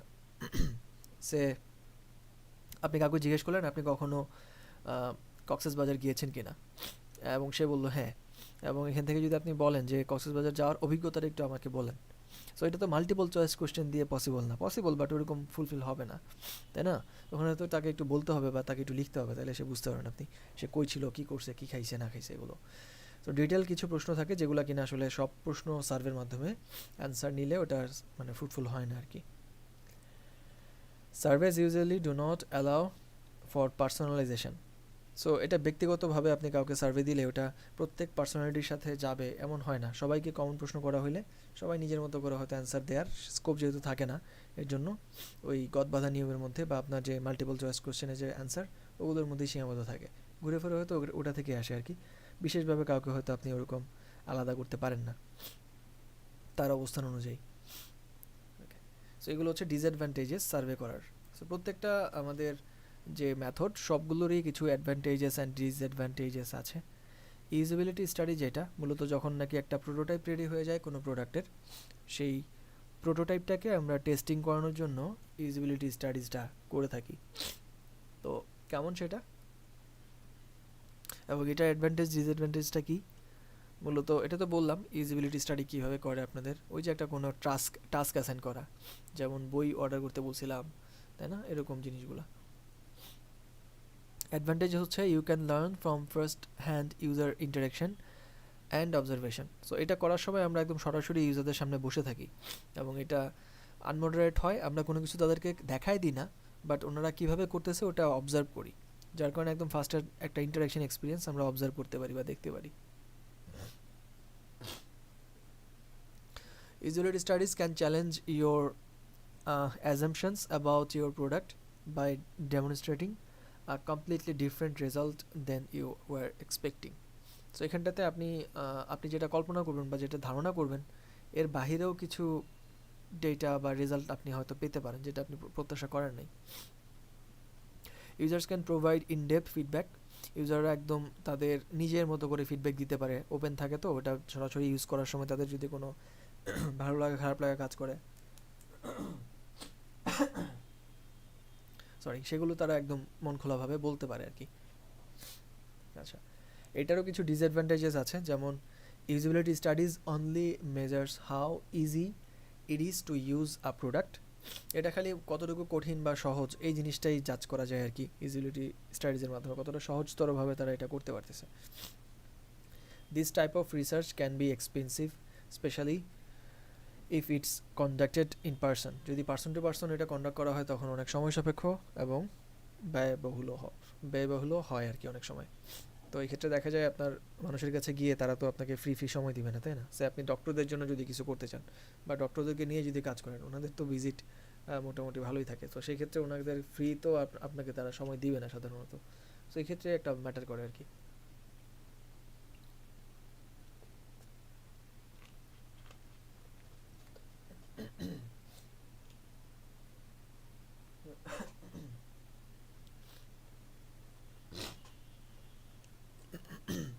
Okay, this type of research can be আচ্ছা এটা বললাম। তারপর there can be difference between a controlled usability study in a lab versus how a user experience the product in real life. এখানে সবচেয়ে বড় ঝামেলাটা হচ্ছে এটা। আমরা যখন টেস্টিং করাই, সাপোজ আমি একটা প্রোডাক্ট লঞ্চ করব, কয়েকজন লোক ধরে নিয়ে আসলাম, ভাই আপনি হচ্ছে আমার প্রোডাক্টটা একটু টেস্ট করে দেন। সো ওনাদেরকে আমি পে করব এবং ওনাদেরকে আমি কোনো একটা কনফারেন্স হলে অথবা আমাদের অফিসে ডাকলাম এবং ওনারা সেটা এসে টেস্ট করলো, এসি রুমের মধ্যে বসে আরামসে দেখে গেল কিন্তু বাস্তবে যখন নাকি একজন ইউজার এটা ইউজ করবে সেক্ষেত্রে পুরাই ভিন্ন একটা এক্সপিরিয়েন্স তার হতে পারে। তখন হয়তো সে রাস্তায় থাকবে, গাড়িতে থাকতে পারে, অথবা তার হয়তো তখন নেট কানেকশন ঠিক থাকবে না, বিভিন্ন রকম চ্যালেঞ্জেস থাকতে পারে। হয়তো আমি আমার হাই স্পিড ইন্টারনেটের মাঝখানে ইউজারকে বসায়া আরামসে ইন্টারভিউটা নিয়ে নিলাম এবং উনি ডেটাটা বললো হ্যাঁ সব সুন্দর হয়েছে, ভালো হয়েছে বলে গেল। কিন্তু যখন আমি বাজারে লঞ্চ করলাম, মানুষ এটা ইনস্টল করলো ফোনে, ইউজ করতে গেল, তখন দেখা গেছে যে বিভিন্ন রকম ঝামেলা। গ্রামে থাকে একটা ব্যক্তি, ওনার তো নেট কানেকশন স্লো, তো উনি ওপেনই করতে পারতেছে না ফোনটা হয়তো, বা ওপেন করলে লোড হইতে 14 ঘন্টা লাগতেছে। সো এরকম বিভিন্ন রকম ঝামেলা হতে পারে। আবার ধরেন আপনি যদি কোনো একটা অ্যাপ করেন যেটা কিনা ধরেন ফ্রিকোয়েন্টলি বাইক রাইডাররা ইউজ করবে, তো বাইক রাইডাররা তো দেখা যায় বাইকের মাথার মধ্যে বা হ্যান্ডেলের মধ্যে ওটাকে একদম ডিরেক্ট সানলাইটের মধ্যে রেখে ফোনের কাজ করবে। এখন আপনি যদি নোটিফিকেশান দেন, কোনো কিছু একটা নোটিফিকেশান অ্যালার্টের মধ্যে একটা সাউন্ড দেন, তো একটা বিপ করে আওয়াজ হলো, যেটা কিনা একদম ক্রাউডের মাঝখানে বা গাড়ি ঘোড়ার মাঝখানে নিয়ে ওই বিপ সাউন্ড সে তো শুনতেই পাবে না, ইভেন তার হর্নের আওয়াজের থেকে বেশি। তো এগুলো তো সব জায়গায় কাজ করবে না। ইভেন ফাংশনালিটির দিক থেকে অনেক কিছুই দেখা যায় রিয়েল টাইম যে এক্সপিরিয়েন্সটা হবে, এই এক্সপিরিয়েন্স আপনি টেস্টিং করিয়ে সবসময় আজকে ওই up to the mark data পাবেন না। এটা একটা ডিসঅ্যাডভান্টেজ। তার মানে এই না এর জন্য আপনি টেস্ট করাবেন না, টেস্ট করাবেন বাট হয়তো এগুলো কনসিডার করেই টেস্ট করাইতে হবে, বাট এটা একটা চ্যালেঞ্জ আর কি এই ক্ষেত্রে। তো এই হলো মোটামুটি আপনার রিসার্চ করার ক্ষেত্রে কিছু অ্যাডভান্টেজেস অ্যান্ড ডিসঅ্যাডভান্টেজেস। তো আমরা ইন্টারভিউ হয়তো করব, আর বাকি যেগুলো আমাদের হয়তো করতে হবে ফ্রিকোয়েন্টলি সামনে আমাদের রিসার্চ পারপাসে। তো ইনিশিয়ালি আমরা ইন্টারভিউটাই করব। সো আই হোপ আমি এতক্ষণ যে পড়াশোনাগুলো বললাম আপনাদের, এগুলো জাস্ট বোঝানোর জন্য। এটা নিয়ে চাপ নিয়েন না ভাই, এমন কেন, কী বলেন, এগুলো কি আমাকে মুখস্থ করতে হবে এবং এই মুখস্থ করে কি এটা আমি পরীক্ষার খাতায় লিখতে হবে, এমন কিচ্ছু না। এগুলো নিয়ে একটু এইভাবে ভাববেন না, জাস্ট শিখলেন, জানলেন, হ্যাঁ এটা জাস্ট জানছেন, মাথায় রাখেন। যদি ভুলে যান সমস্যা নেই, এটা একদম ভুলে যাওয়ার জন্যই মাথায় রাখতে হবে যে এরকম কিছু একটা মনে হয় শিখছিলাম। আপনি জাস্ট গুগল করলে এগুলো অনেক ডেটা পাবেন। সো এটা চাপ নিয়েন না এরকম, এগুলো আমাদের কাজও না, জাস্ট জানলাম আমরা, এগুলো জানার দরকার ছিল তাই জানছি, ফাইন। এখন আমরা কাজটা তাহলে কী করব, কী কাজ করব? কাজটা যেটা করব সেটা হচ্ছে আমরা এখন প্রশ্ন কী করব, কেমন হওয়া উচিত সেটা নিয়ে আর কি পড়াশোনা করব। তার আগে ইন্টারভিউ কেমনে নিতে হয় ওটা নিয়ে একটু কথা আছে। সো আগের প্রশ্নটা রেডি করবেন আপনারা, তারপর ইন্টারভিউ করার ক্ষেত্রে প্রসেসগুলো কী সেটা আমি চট করে বলে দিব না। সো নেক্সট ক্লাসে আপনাদের টাস্ক হচ্ছে জাস্ট ইন্টারভিউর প্রশ্ন রেডি করা, কিন্তু ইন্টারভিউ নেওয়া না, ইন্টারভিউ পরে নেবেন, আমি বলবো নেক্সট ক্লাসের পরে। ইন্টারভিউর কোশ্চেনিয়ার যেটা আপনারা রেডি করবেন, অনেকগুলো কোশ্চেন নিয়ে কোশ্চেনিয়ার, ওই প্রশ্নটা আমি রিভিউ করব, তারপর আমি বলবো যে হ্যাঁ ঠিক আছে এটা নিয়ে আপনি ইন্টারভিউ করেন। আচ্ছা, ওইটা রেডি করার জন্য আর কি এতক্ষণ আমরা মেন্টালি রেডি হচ্ছি, পড়তেছিলাম। তো এক্ষেত্রে যখন আপনি কোশ্চেনিয়ার রেডি করবেন তখন কিছু ব্যাপার একটু মাথায় রাখা উচিত। যেমন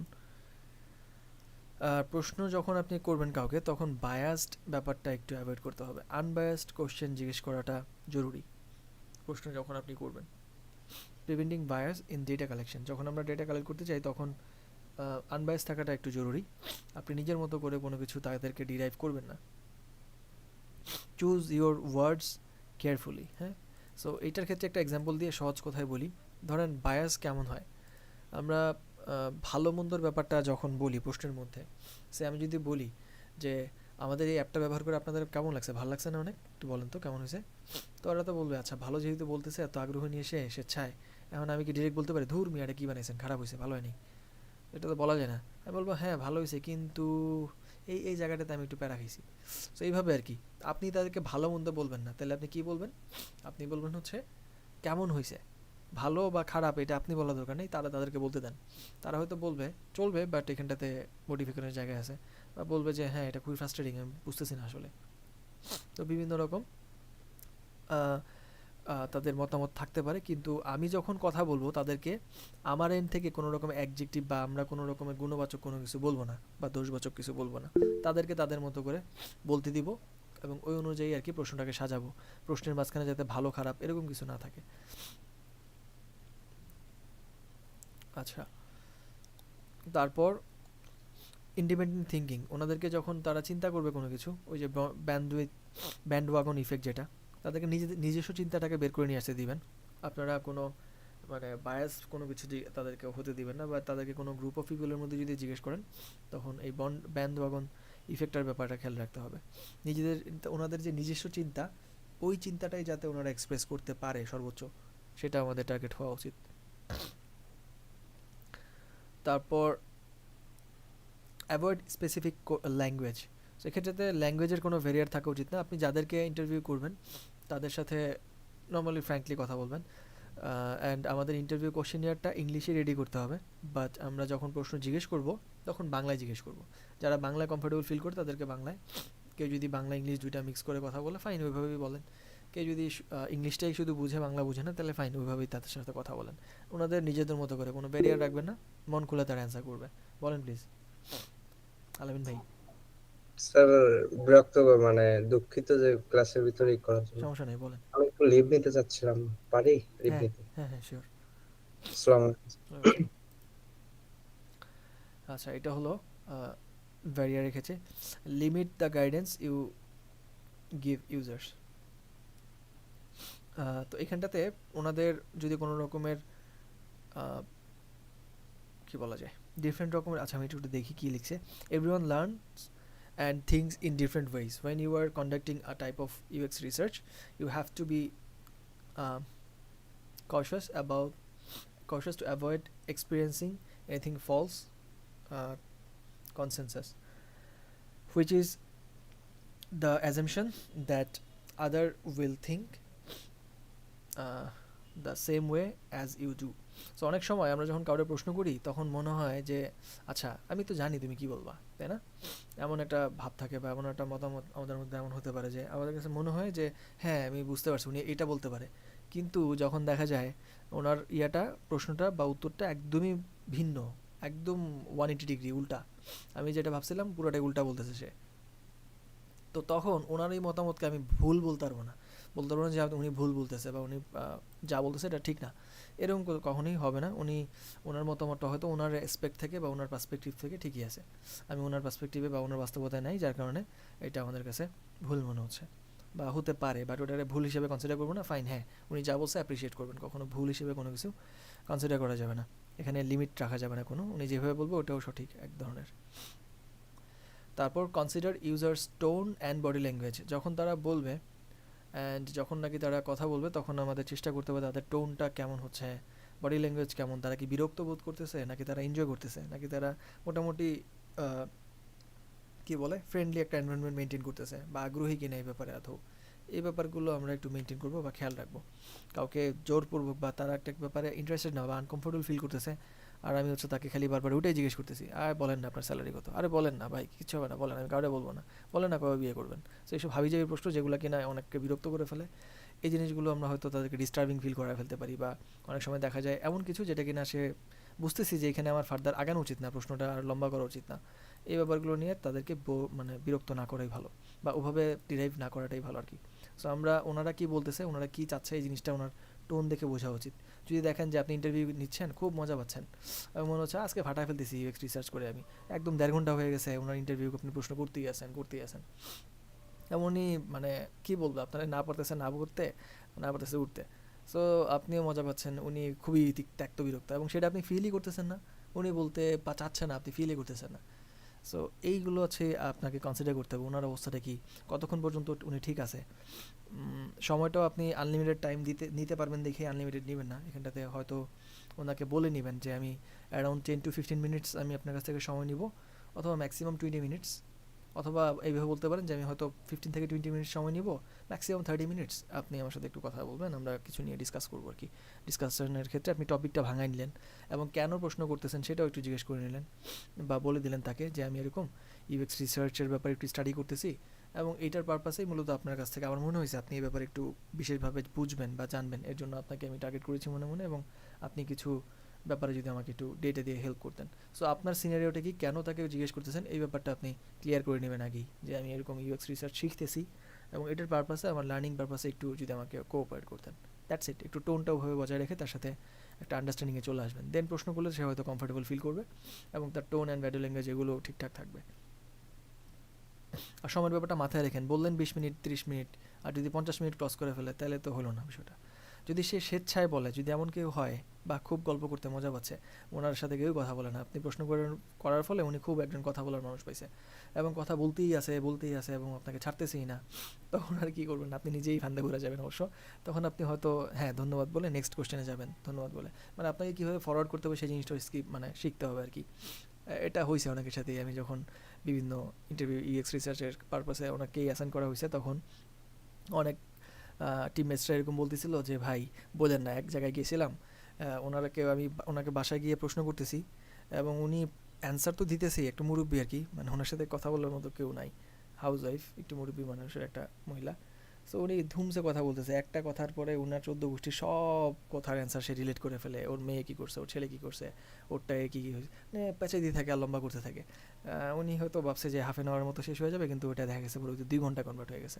হয় এরকম, বিভিন্ন রকম চ্যালেঞ্জেস থাকে। সো মানুষ বুঝে ওইভাবে আপনি অ্যাপ্রোচ করবেন। আচ্ছা, be careful of your own body language and reaction. নিজেরটার ব্যাপারে খেয়াল রাখেন, ওনাদেরটা খেয়াল করবেন এমন না। আপনার চিন্তাভাবনা কি, আপনি কীভাবে বলতেছেন, এই ব্যাপারটা খেয়াল রাখেন। অবশ্যই একটা ফ্রেন্ডলি এনভায়রনমেন্ট, এবং এভাবে মানে বলা যায় যার সাথে যেমন আচরণ হওয়া উচিত। আপনি সিনিয়র কারোর সাথে কথা বলে কীভাবে কথা বলতে হবে সেটা তো বুঝেন। আবার আপনার সেম লেভেলের আপনার ফ্রেন্ডের সাথে একটু ইন্টারভিউ নিচ্ছেন, ওরা যদি একদম ঘাড় ধরে বলেন এখন তুই একদম সোজা বসে থাকি, কোনো লড়াচড়া করবি না, তাহলে তো হলো না। সে দেখা যাবে আপনার কান্দে মানে হাতে হাত রেখা, কান্দের উপর হাত রেখা তারপর অ্যান্সার করতে পছন্দ করে। বলেন সমস্যা নেই, কিন্তু মেনটেন করেন বিষয়টা, যাতে ডিসকাশনটা প্রপার হয়, উইন উইন একটা সিচুয়েশন থাকে। সো কার সাথে কেমন ডিসকাশন হবে এটা আপনার উপর ডিপেন্ড করে, বাট মেনটেন করবেন জিনিসটা সব জায়গাতে। বেশিরভাগ ক্ষেত্রে হয়তো আমাদের ফর্মাল মানে রিলেশনই থাকবে, যদি আপনি কোনো কোম্পানির হয়ে বা আপনার রিয়েল টাইম প্রোডাক্ট নিয়ে কাজ করেন তখন।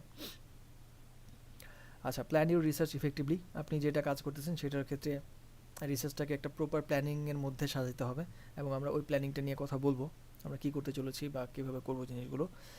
রিমেন ওপেন মাইন্ডেড, এবং এই ক্ষেত্রে ক্লোজ এন্ডেড ওপেন এন্ডেড কোশ্চেনের ব্যাপারটা মাথায় রাখবেন। আপনি চাইলেই কাউকে হ্যাঁ না দিয়ে যাতে অ্যান্সার হয়ে যায় এরকম কিছু জিজ্ঞেস করবেন না, চেষ্টা করবেন একটু ওপেনভাবে যাতে তারা মন খুলে অ্যান্সার দিতে পারে, একটু এলাবোরেট করতে পারে, সেই ব্যাপারগুলো খেয়াল করে আগাইতে হবে আর কি।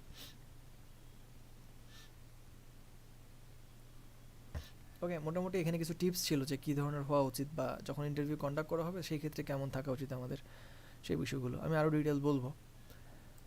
এখন প্রশ্ন যেহেতু রেডি করতে হবে, সেই ক্ষেত্রে আপনাদেরকে আমি প্রশ্ন রেডি করার জন্য একটা আর্টিকেল দেখাচ্ছি। সেটা হচ্ছে user research questions you should be asking. User research যখন আপনি করবেন তখন কী ধরনের প্রশ্ন আপনার করা উচিত। একটা ব্লগ আপনাদের সাথে একটু শেয়ার করতেছি। Best practices for creating user research questions, মানে যখন ইউজার রিসার্চ কোশ্চেন রেডি করা হয় তখন তো অনেকভাবেই করা যায়, তাই না? সো বেস্ট প্র্যাকটিসটা কীভাবে করলে হবে সেই জিনিসটা আপনাদেরকে একটু জানানোর চেষ্টা করা হচ্ছে এখানটাতে। সো প্রথমে বলা হচ্ছে start by defining broader themes, মানে এই যে যেমনটা একটু আগে আমি বলছিলাম, কারোর সাথে কথা বলা শুরু করতেছেন তো স্টার্টিংটা হবে হচ্ছে তাকে একটু থিমটা ক্লিয়ার করেন, কেন আপনি ইন্টারভিউটা নিচ্ছেন, পারপাসটা কী, ওনাকেই কেন চুজ করলেন, আপনি কেন এই কাজ ধরলেন হঠাৎ করে, সেই ব্যাপারগুলো ক্লিয়ার করে দেবেন। প্রথমত ওনাকে কেন চুজ করছেন এটা পরে বললেও চলবে, আপনি আগে কেন নিজে এখানে ওনার সাথে এই ব্যাপারে কথা বলতেছেন সেটা আগে বলে নেবেন, যে আমি শিখতেছি এবং শেখার পারপাসে এটা। তখন সে বুঝে যাবে যে হ্যাঁ কোন অ্যাঙ্গেল থেকে আমাকে বলা উচিত। যদি হুট করে যে বলেন যে এটা কী কেন কী বলেন, তাহলে তো হলো না বিষয়টা, সে বুঝবে না যে কেন জিজ্ঞেস করতেছে আমাকে। ব্যাক এন্ডে তার অনেক প্রশ্ন ঘুরতে থাকবে মাথায়, তো আপনার যে রিয়েল কোশ্চেনগুলো সেগুলোর অ্যান্সার সে ওরকম প্রাণবন্তভাবে দিতে পারবে না। এই জন্য আগে থেকেই খোলাসা করা, থিমটা ক্লিয়ার করা, আপনার অবস্থান ওনার অবস্থান ক্লিয়ার করে দেয়া, ফাইন। এরপরে break down your questions to make them answerable. So প্রশ্ন যখন করবেন তখন অনেক লম্বা প্রশ্ন একসাথে করা উচিত না, একটু ব্রেক ডাউন করে করে অল্প অল্প অল্প অল্প করে, মানে অনেক বড় একটা প্রশ্ন হয়তো আপনি তাকে অল্প করে যতটুকু একবারে প্রশ্ন অ্যান্সার করতে পারবে অতটুকু জিজ্ঞেস করেন। এইভাবে করে একটা একটা করে সিঙ্গেল কোশ্চেন করে আপনি আগাবেন আর কি। একটা অ্যান্সার করবে, দেন আরেকটাতে যাবেন। এইভাবে 2টা প্রশ্ন একসাথে তাকে জিজ্ঞেস করলেন, বা 3টা প্রশ্ন, বা কোশ্চেনিয়ার পুরোটা মুখের উপর দিয়ে দিলেন, দেন ভাই সবগুলো অ্যান্সার দেন, এখন আমি বসে বসে শুনবো, এমন না। আপনি একটা প্রশ্ন জিজ্ঞেস করবেন, দেন ওটা সে বলবে, বুঝবেন, দেন ওটাতে যাবেন, এবং একটা প্রশ্নের অ্যান্সার শেষ করলে থ্যাংক ইউ দিবেন, দেন ওটাতে যাবেন, এভাবে করে আগাবেন। আচ্ছা, don't ask questions that will influence your answer. যেমনটা বললাম, আনবায়াস থাকার চেষ্টা করা আর কি, তাদেরকে কোনোভাবে বায়াসড করা যাবে না। আস্ক অ্যাবাউট স্পেসিফিক এক্সাম্পলস, কোনো একটা প্রশ্ন যদি করেন যেটার সাথে একটু তাদের নিজস্বতা থাকতে পারে, তাদের নিজস্ব একটা মতামত থাকতে পারে, সেক্ষেত্রে একটা উদাহরণ জিজ্ঞেস করতে পারেন, অথবা আপনার কোনো ওই ব্যাপারে পার্সোনাল এক্সপিরিয়েন্স আছে কিনা সেটা শেয়ার করতে পারেন, বলতে পারেন। যদি মনে হয় যে না তারা শেয়ার করতে যাচ্ছে না, বা এক্সাম্পল তার মনে আসতেছে না, বাদ দেন, স্কিপ করেন, পরেরটাতে যান। এভাবে ওপেন এন্ডেড প্রশ্ন জিজ্ঞেস করা, যেটা নিয়ে অলরেডি আমি বলছি, ইয়েস নো দিয়ে যাতে অ্যান্সার না হয়ে যায় এরকম খেয়াল রাখবেন। এখানে একটা কোশ্চেনের ফরম্যাট দেওয়া আছে, এটা একটা জাস্ট এক্সাম্পল আর কি, এই ধরনের হতে পারে, বাট এটাই সব কিছু না, আপনারা নিজেদের মতো জিজ্ঞেস করবেন। সো ইনিশিয়ালি আমাদের প্রথম দিকের প্রশ্নগুলো সাধারণত ডেমোগ্রাফিক ডেটাই থাকে। সো আপনি যখন কাউকে ইন্টারভিউ করবেন তখন ডেমোগ্রাফিক ডেটাগুলোর ক্ষেত্রে নাম ফর শিওর রাখবেন। নাম কি ওনার, এটা যদি আপনি নাম জানা থাকে লিখলেন, ওনাকে জিজ্ঞেস করার প্রয়োজন নেই। আর যদি ওনার ব্যাপারে যদি আপনার ডিটেল জানা থাকে, লাইক কাউকে আপনি ইন্টারভিউ করতেছেন, উনি কী করে, কই থাকে, সব কিছুই আপনি জানেন, সো এগুলো তাকে জিজ্ঞেস করে বিরক্ত করার দরকার নেই। আপনি সরাসরি প্রশ্নে চলে যাবেন এবং ওই ডেটাগুলো আপনি লিখে রাখবেন পরবর্তীতে আপনার ওনার যে স্পেসিফিক ডেটাগুলো আপনি পাবেন ওখানে ওইটাকে নোট ডাউন করার সময়। আর মেইন যে প্রশ্নগুলো সেগুলোর মধ্যে আর যদি জানা না থাকে সেই ক্ষেত্রে আপনি তাকে জিজ্ঞেস করে নিতে পারেন যে আপনি কী করছেন, কোথায় থাকতেছেন, এই জিনিসগুলো যদি জানা না থাকে তাহলে জিজ্ঞেস করে জেনে নিলেন। তারপর হচ্ছে টপিক স্পেসিফিক কোশ্চেন্স, একটা হচ্ছে ডেমোগ্রাফিক ডেটা, আর একটা হচ্ছে টপিক স্পেসিফিক কোশ্চেন্সগুলো, মানে আপনি যে টপিকগুলো নিচ্ছেন সেই টপিকের ভিত্তি করে কিছু প্রশ্ন আর কি। তো প্রশ্ন কয়টা হবে, সো আপনি 10 থেকে 15 মিনিট সময়ে বা 20 মিনিট সময়ে কয়টা প্রশ্ন জিজ্ঞেস করতে পারবেন, ওনার তো অ্যান্সার করতে সময় লাগবে। প্রত্যেকটা যদি 2 মিনিট করেও যায় বা 1 মিনিট করে যদি ধরি, সেক্ষেত্রে দেখা যাবে আপনার ম্যাক্সিমাম হয়তো 10টা প্রশ্ন বা 15টা প্রশ্ন হয়তো আপনি করতে পারবেন। হ্যাঁ, এভাবে করে আর কি 10 থেকে 15টা প্রশ্ন মোর দেন ইনাফ আপনার কোশ্চেনিয়ারের জন্য। ভ্যালিড প্রশ্নগুলো করেন, ইনভ্যালিড কোনো কিছু জিজ্ঞেস না করাই ভালো। যেমন আমি যদি এক্সাম্পল বলি, এখানে কিছু এক্সাম্পল দেওয়া আছে, বাট এই এক্সাম্পলগুলো আসলে জাস্ট বললো আর কি, কিছু অ্যাসপেক্টস থেকে আপনি ধরতে পারবেন কী ধরনের, বাট আমি আরও কিছু এক্সাম্পল আপনাদেরকে একটু ইমাজিন করে এখনই বলতেছি। ডিসকাশনটা কী হবে, একজন মানুষ ফিল করবেন আপনি নিজের জায়গা থেকে যে আমি যদি এই ধরনের কোনো কিছু ফেস করতাম তাহলে আমি কী করতাম। যেমন যারা বুক সেলিং নিয়ে কাজ করতে যাচ্ছেন তাদের ক্ষেত্রে প্রশ্নগুলো এমন হওয়া উচিত যে সাপোজ আপনি এমন কাউকে অবশ্যই টার্গেট করবেন যে কিনা বই নিয়ে ইন্টারেস্টেড। আপনি যদি এমন কাউকে টার্গেট করেন যে বই নিয়ে জীবনেও কোনো কাজ করে না, বা তার জীবনে কখনো সে নিজের জন্য কোনো একটা বই কিনে নেই, বা কাউকে সে কখনো বই গিফট করার জন্য উদ্বুদ্ধ না, ওটা টার্গেট করে আসলে আপনি পাবেন না কোনো ডেটা। আপনি নিজে যদি এমন হন আমি কখনো বইটি পড়ি না ভাই, এটা নিয়ে ফ্যাসিনেটেড না আমি, তাহলে তো হলো না। তাহলে আপনি একদম ওয়াইজলি আশেপাশে এমন কে আছে এটা বুঝে শুনে তারপর তাকে বের করে ইন্টারভিউ করবেন। সো খুব বেশি বই নিয়ে ফ্রিক থাকতে হবে এমন না, মোটামুটি হলেও চলবে, না টুকটাক বুঝে অ্যাটলিস্ট গ্র্যাজুয়েশন কমপ্লিট করা থাকলে যে কেউ এটা মানে আপনার দেখা যাবে বই নিয়ে তারা একটু কনসার্ন থাকবে আর কি, বা বইয়ের মাহাত্ম্যটা তারা বুঝবে। আচ্ছা, তো এখন তাদেরকে আপনি কী প্রশ্ন করবেন, সাপোজ আপনি প্রথম এভাবে জিজ্ঞেস করতে পারেন, ধরেন আপনি যদি কাউকে একটা বই গিফট করতে হয়, তাদেরকে আপনার কীভাবে বইটা গিফট করবেন, কই পাবেন এবং কীভাবে দেওয়ার বা প্রসেসটা আপনার কী হবে। তো অ্যান্সার কী আসতে পারে এটা আপনি অবশ্যই জানেন। প্রথম প্রশ্ন হবে হচ্ছে এরকম টাইপের আর কি, মানে প্রবলেমটা কী হয়, বই মানুষ কেন কিনে এটা আপনি নিজের আগে জিজ্ঞেস করেন, তারপর প্রশ্ন রেডি করেন। বই কেন কিনে, নিজে পড়ার জন্য অথবা অন্য কাউকে গিফট করার জন্য। আরেকটা পারপাস থাকে, বই কিনে মানুষ যখন নাকি ধরেন ইনডেপথ নিজে যদি কোনো কিছু লিখে অথবা কেউ যদি জানার খুব আগ্রহী থাকে, এটা একটা মানে বলা যায় বই পড়াটা একটা মানুষের অভ্যাসের বিষয়, এবং এটা সবাই নিজের জীবনে প্রয়োজন বোধ করে না। যারা প্রয়োজন বোধ করে তারা দেখবেন ফ্রিকোয়েন্টলি বই কিনতেই থাকে, নতুন কারো বই আসছে এটা আমার লাগবে, আমার পড়তে হবে, এটা থাকুক না থাকুক এটা আমার পড়তে হবে এবং থাকতে হবে আমার কাছে। এরকম অনেকের দেখা যায় নিজস্ব একটা লাইব্রেরি থাকে, তাই না? সো এই জিনিসগুলো আর কি, অথবা ফ্রিকোয়েন্টলি অনেকে লাইব্রেরিতে যেতে পছন্দ করে বইয়ের সাথে থাকতে বা বই পড়তে। তো এখন অ্যাসপেক্ট থেকে এখন যদি কেউ এমন হয় যে নিজের বাসায় একটা লাইব্রেরি বানাতে চায়, তো ওনারা তো আপনি জিজ্ঞেস করবেন যে আপনার একটা নতুন বই যদি কারো দরকার হয় আপনি কীভাবে এটা কালেক্ট করেন, কালেকশনটা কীভাবে তৈরি করেন, কই থেকে আপনি বইটা নিতে চান, আপনি কি নীলক্ষেত চলে যান, নাকি আপনি যদি দেখা যায় রাঙ্গামাটি থাকেন আপনার কাছে বইটা আপনি কই পাবেন, থাকতেই পারে আপনার ইচ্ছা বই পড়ার। সো সেই ক্ষেত্রে আপনি কীভাবে নেবেন, কই থেকে নেবেন, এমন কী করার আছে। সে বলতে পারে যে আমি বাজারে যাই, যাওয়ার পর তারপর অথবা যদি ইন্টারনেট অ্যাক্সেস ওখানে থাকে ইউনো, অথবা অনলাইন থেকে কুরিয়ারে নিয়ে আসি, হতে পারে বিভিন্ন ওয়ে, ওগুলো তারা হয়তো বলবে। তারপর আপনি বলতে পারেন যে আপনি কি পুরনো বই কিনতে উদ্বুদ্ধ, সে কেউ যদি ইউজড বই বিক্রি করে সেক্ষেত্রে এগুলো কি আপনি উদ্বুদ্ধ কিনা, অথবা এমন হতে পারে বুক শেয়ার করেন কিনা আপনি কারো কাছে। সে অনেকে আছে এরকম যারা কিনা বই খুব পছন্দ করে, পড়তেও পছন্দ করে, কিন্তু সে বই নিজের কাছে রাখলে কেউ একজন আসলে বাসায় এটা নিয়ে যায় এবং তার কাছে থাকে না, তার বই দেখা যায় বিভিন্ন মানুষের কাছে ছড়ানো ছিটানো, এরকম হয়। অথবা আপনি এটা করেন কিনা, কোথাও গেলেন একটা বই ভালো লাগলো ওটা নিয়ে আসেন কিনা পড়ার জন্য, আবার যখন ফেরত দিবেন বলছেন ওই সময় ফেরত দেন না, ওটা জিজ্ঞেস করবেন না, বাট এটা হয় আমাদের সাথে।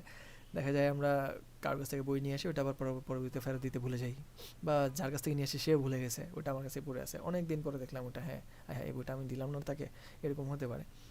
তো বিভিন্ন অ্যাসপেক্ট থেকে আমি প্রশ্নগুলো করব, যেমন বই কিনলে কই থেকে কিনেন, কীভাবে কিনেন, প্রসেসটা কী, বা আপনি বই ধার নেন কিনা কারো কাছ থেকে, অথবা আপনার আম, পুরনো বই কেনার ইচ্ছা আছে কিনা, বা নতুন কোনো একটা একাডেমিক বই যদি প্রয়োজন হয় সেক্ষেত্রে আপনি কীভাবে পারচেস করেন এটা।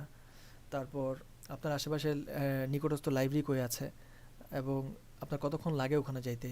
এভাবে করে বিভিন্ন অ্যাসপেক্ট থেকে যে প্রবলেমগুলো কী হয়, বই কিনতে যায় মানুষের সমস্যা কী হয়, ওই সমস্যার সাথে সংক্রান্ত আপনারা প্রত্যেকে টিমমেটরা বসে সারাক্ষণ ভাবতে থাকেন এবং যে প্রশ্নটা আসে ওটাকে আপনি টুকে রাখেন এবং পরবর্তীতে ডিসকাস করে ওটাকে অ্যাড করলেন আর কি।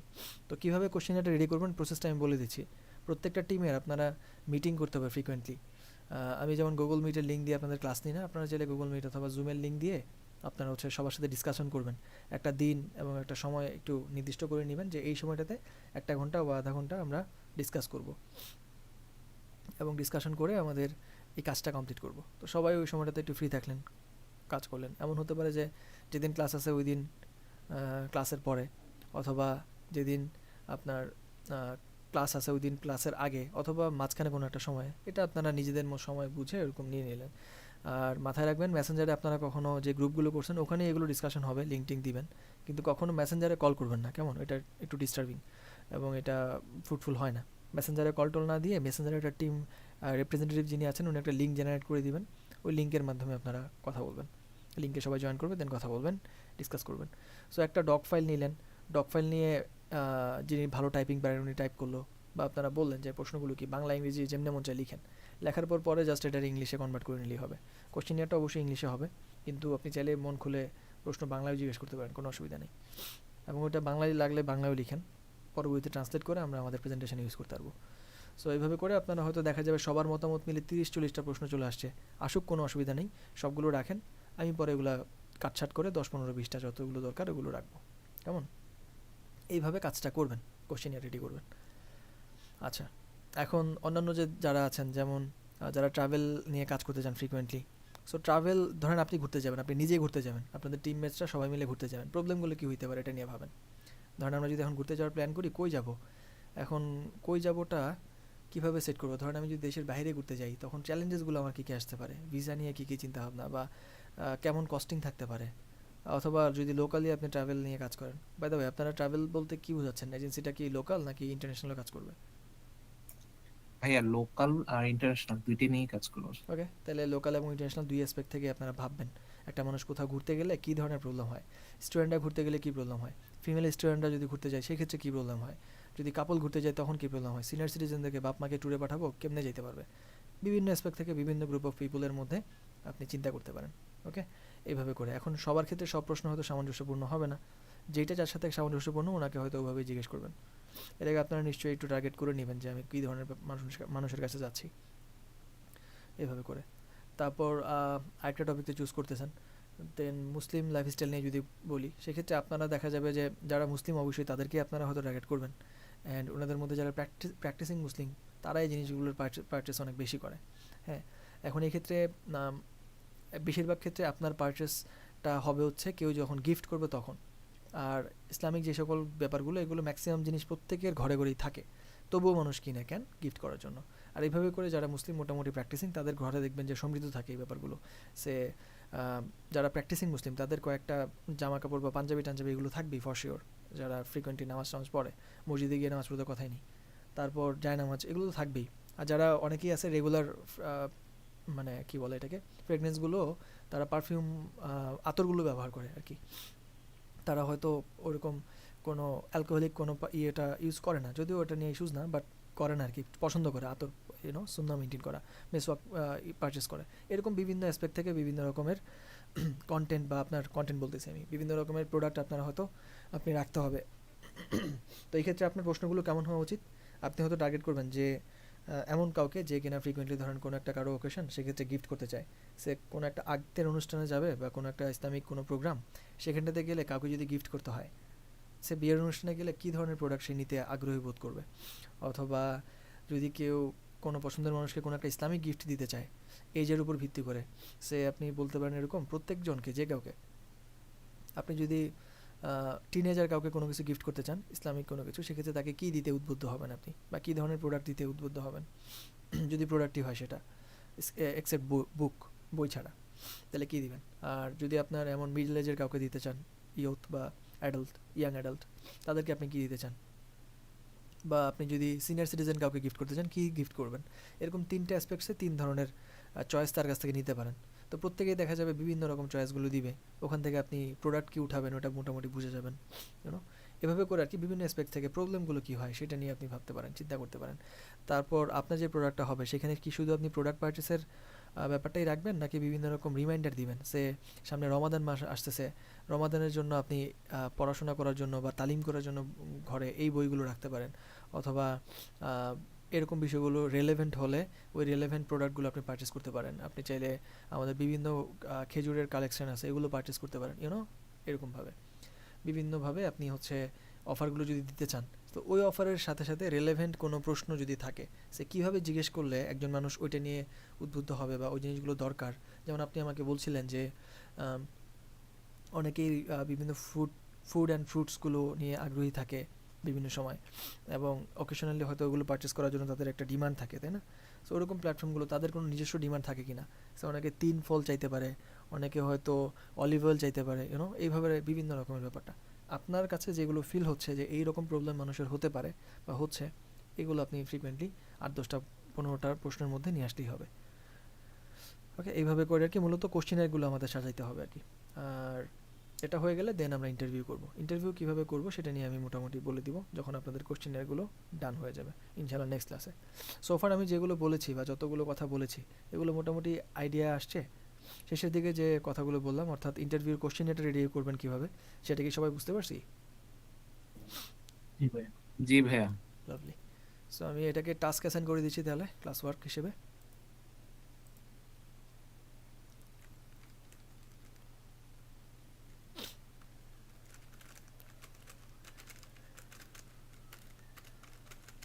তো আমরা এটা এখানে আমি সবাইকে হয়তো অ্যাসাইন করার প্রয়োজন নেই, যারা রিপ্রেজেন্টেটিভ আছেন যেমন যারা কাজ করতেছেন ওনাদেরকে অ্যাসাইন করে দিব আর কি।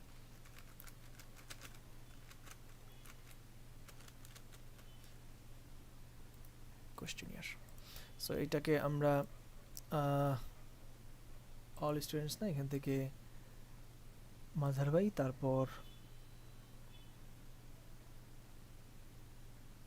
আর কই পুরো নাম যদি দেখা যাচ্ছে না। ইমতিয়াজ ভাইয়ের নাম কি এখানে? মাহমুদুল হাসান, এই যে এটা? জি ভাইয়া। ওকে, এটা আরেকটা ভাই কই জানি? আমারটা একদম উপরে। রুবায়েত আবির, তারপর ইয়াসিন আরাফাত, নাইস। তো সব আচ্ছা, সারা আজমিন আপু আছেন। তো সবারই মোটামুটি এখানটাতে অ্যাসাইন করা হয়ে গেছে।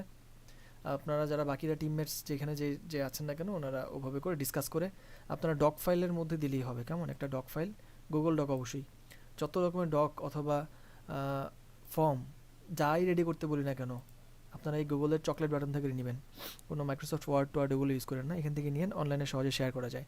স্লাইড লাগুক, ডক লাগুক, শিট লাগুক, ফর্ম লাগুক, যেমন চাই এগুলো ইউজ করেন। কেমন? সো গুগল ডকে যাবেন এবং লিখবেন, জাস্ট কমান নয়, লিখলেই হবে। ওই জানি ক্লাসরুম, এই তো। সো এটা আমি অ্যাসাইন করে দিচ্ছি, ওই ফাইনাল আউটপুটটা আমাকে এখানে দিলেই চলবে।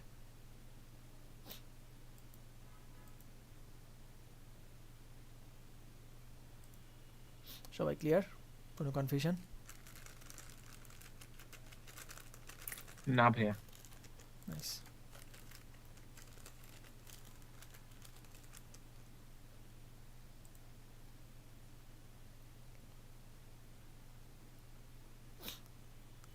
ওকে, ভাইয়া বলেন। হ্যাঁ বলেন।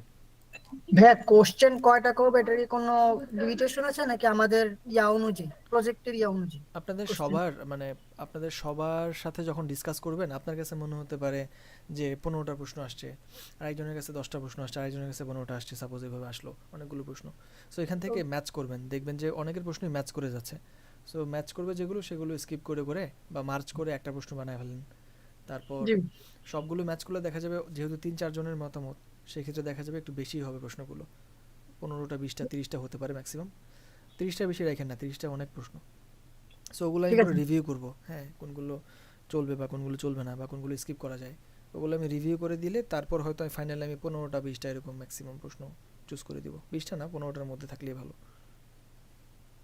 ওকে ভাইয়া, আরেকটা বিষয় বলেন। ভাইয়া, মানে আমাদের টপিক চুজের ব্যাপারে একটু কথা বলতাম। বলেন। ভাই আমি গত ক্লাসে যে আমি যেমন বুক শপ নিয়ে একটা আলোচনা করেছিলাম, তো বাকি গ্রুপের বাকি মেম্বাররা ওই বুক শপটা নিয়ে একটু ইন্টারেস্ট ফিল করেছিল। এখন দেখ বুক শপটা কি নিতে পারবো টপিক হিসেবে? টপিক তো অলরেডি বুকশপ আরেকজন করতেছে, আপনি অন্য কিছু করেন টপিক হিসেবে, আপনার আরও তো ছিল। তাহলে ভাইয়া অনলাইন সুপার মার্কেট নিয়ে আমরা করতে চাচ্ছি। অনলাইন সুপার মার্কেট কনসেপ্টটা কি, এটা মানে কিভাবে করবেন কাজটা? আমাদের ভাইয়া গ্রোসারি আইটেম গুলি যেরকম অনলাইনে সেল হয় এই ব্যাপারটা। Only groceries? জি ভাইয়া, মানে গ্রোসারিজ সব আইটেম। লাইক চাল ডাল তো। হ্যাঁ বুঝতে পারছি, বাট এটা ছাড়া অন্য কিছু করা যায় কিনা দেখেন তো। আচ্ছা ভাই, আর দেখতেছি, কি একটু আছে, কথা আর কি বলে আছে আইডিয়া দেখতেছি। আপনার? ভাইয়া আমার তো আইডিয়া ছিল আরো যে, একটা মিনিট ভাইয়া, একটু দেখে। আচ্ছা আমি একটু শিটটা ওপেন করি।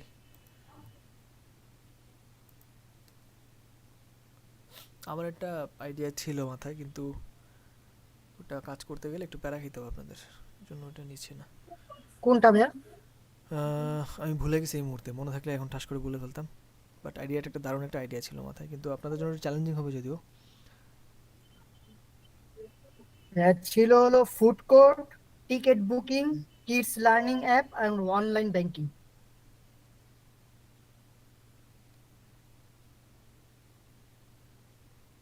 আচ্ছা এগুলো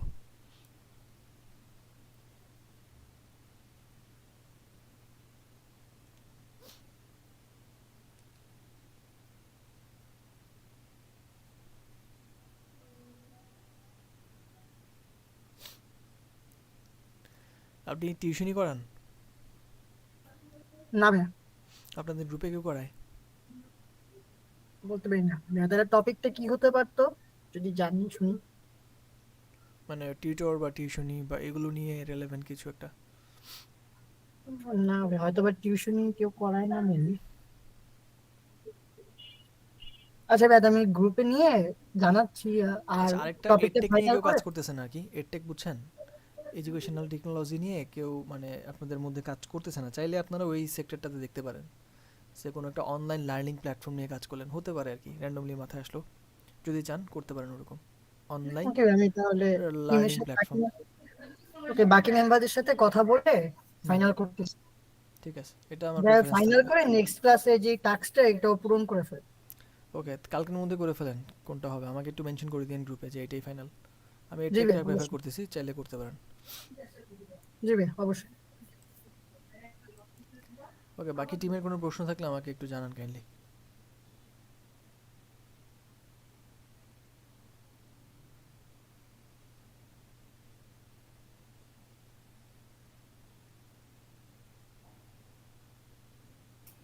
ভাই আমরা হচ্ছে মেসেঞ্জার গ্রুপে একটা হুম গ্রুপ করে আপনাকে অ্যাডমিন করে দিছি। হুম আমি অ্যাড আছি, প্রত্যেকটা টিমেরই হয়তো আমাকে অ্যাড করেছেন এবং আমি অ্যাড আছি। আপনারা একটা কাজ করতে পারেন ওগুলাকে, কি বলে, আচ্ছা ঠিক আছে, সমস্যা নেই। আমি ওখানটাতে মেনশন করেন কোনো ইস্যুস হলে আপনাদের টপিক নিয়ে বা কোনো যদি কনফিউশন থাকে ওখানটাতে মেনশন করতে পারবেন। এবং একটা লিঙ্ক জেনারেট করে গুগল মিট অথবা জুম, যেটাতে কমফোর্টেবল ফিল করেন, একটা কমন লিঙ্ক রাখেন, এটা আপনাদের মিটিং হবে সবসময়। প্রত্যেকটা ঠিক। টিমকে আমি বলবো আপনার একটা লিঙ্ক ওখানে পিন করে রাখেন যাতে সবাই সহজে জয়েন করতে পারে, এবং একটা শিডিউলও সেট করে রাখতে পারেন। আর ফ্রিকোয়েন্টলি চাইলে চেঞ্জও করতে পারেন, যদি কোনো কারণে চেঞ্জ করা লাগে সেটা বলে দিলেন যে আমরা এই সময়টাতে মিটিং করব। ওকে ভাই।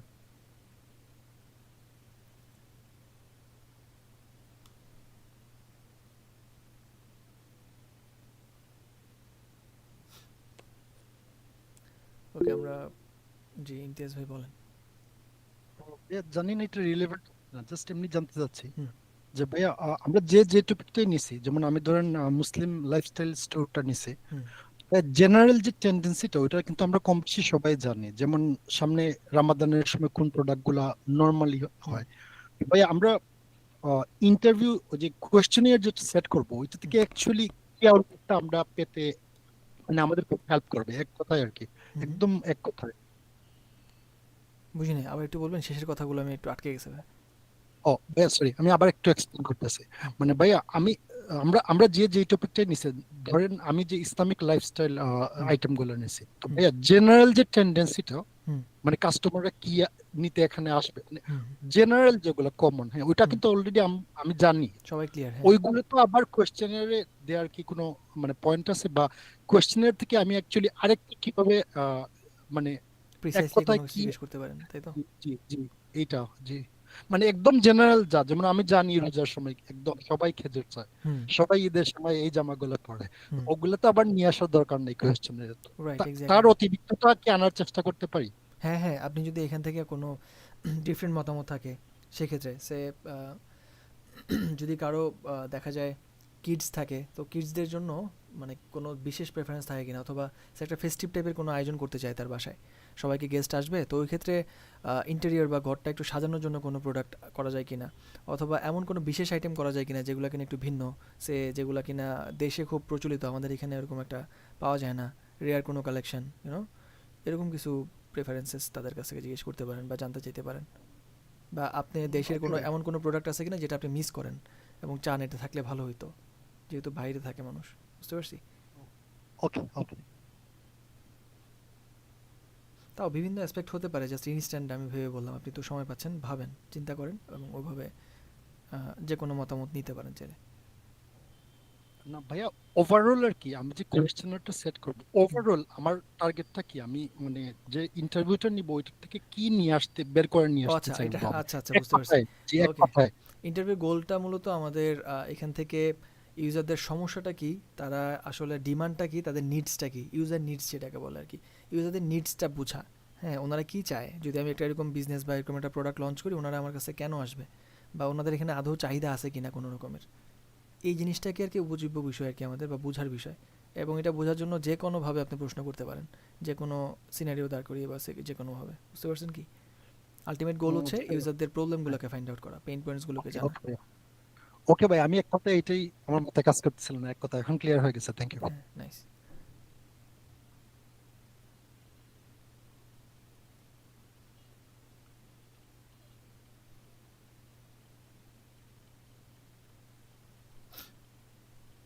ওকে, আর ভাইয়া, কোনো প্রশ্ন? জি প্লিজ বলেন। ভাইয়া লামিয়া আপু গ্রুপে মেসেজ দিয়েছিল, ওনাকে কোন একটা গ্রুপে অ্যাড করে নিতে বলতেছে। উনি উনি মেবি কি এখনো গ্রুপ ক্লাসরুমে পাইনি। আছে? ক্লাসরুমে একটু আচ্ছা চেক দাঁড়ান, আমি দিই। দেখতেছি। হুম, ক্লাসরুমে তো আছেন। আচ্ছা, উনি কথা বলুক কারো কোনো টিমের সাথে, যদি কেউ ইন্টারেস্টেড হয় আমাকে জানাবেন, আমি অ্যাড করে দিব, সমস্যা নেই।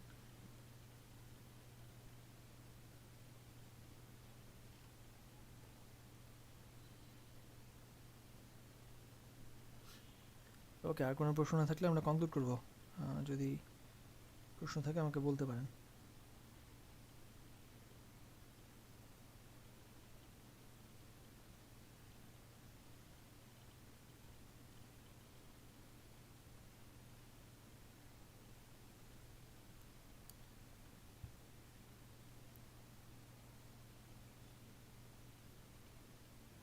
ওকে, thank you so much guys, ইনশাল্লাহ আবার কথা হবে আপনাদের সাথে পরবর্তী ক্লাসে।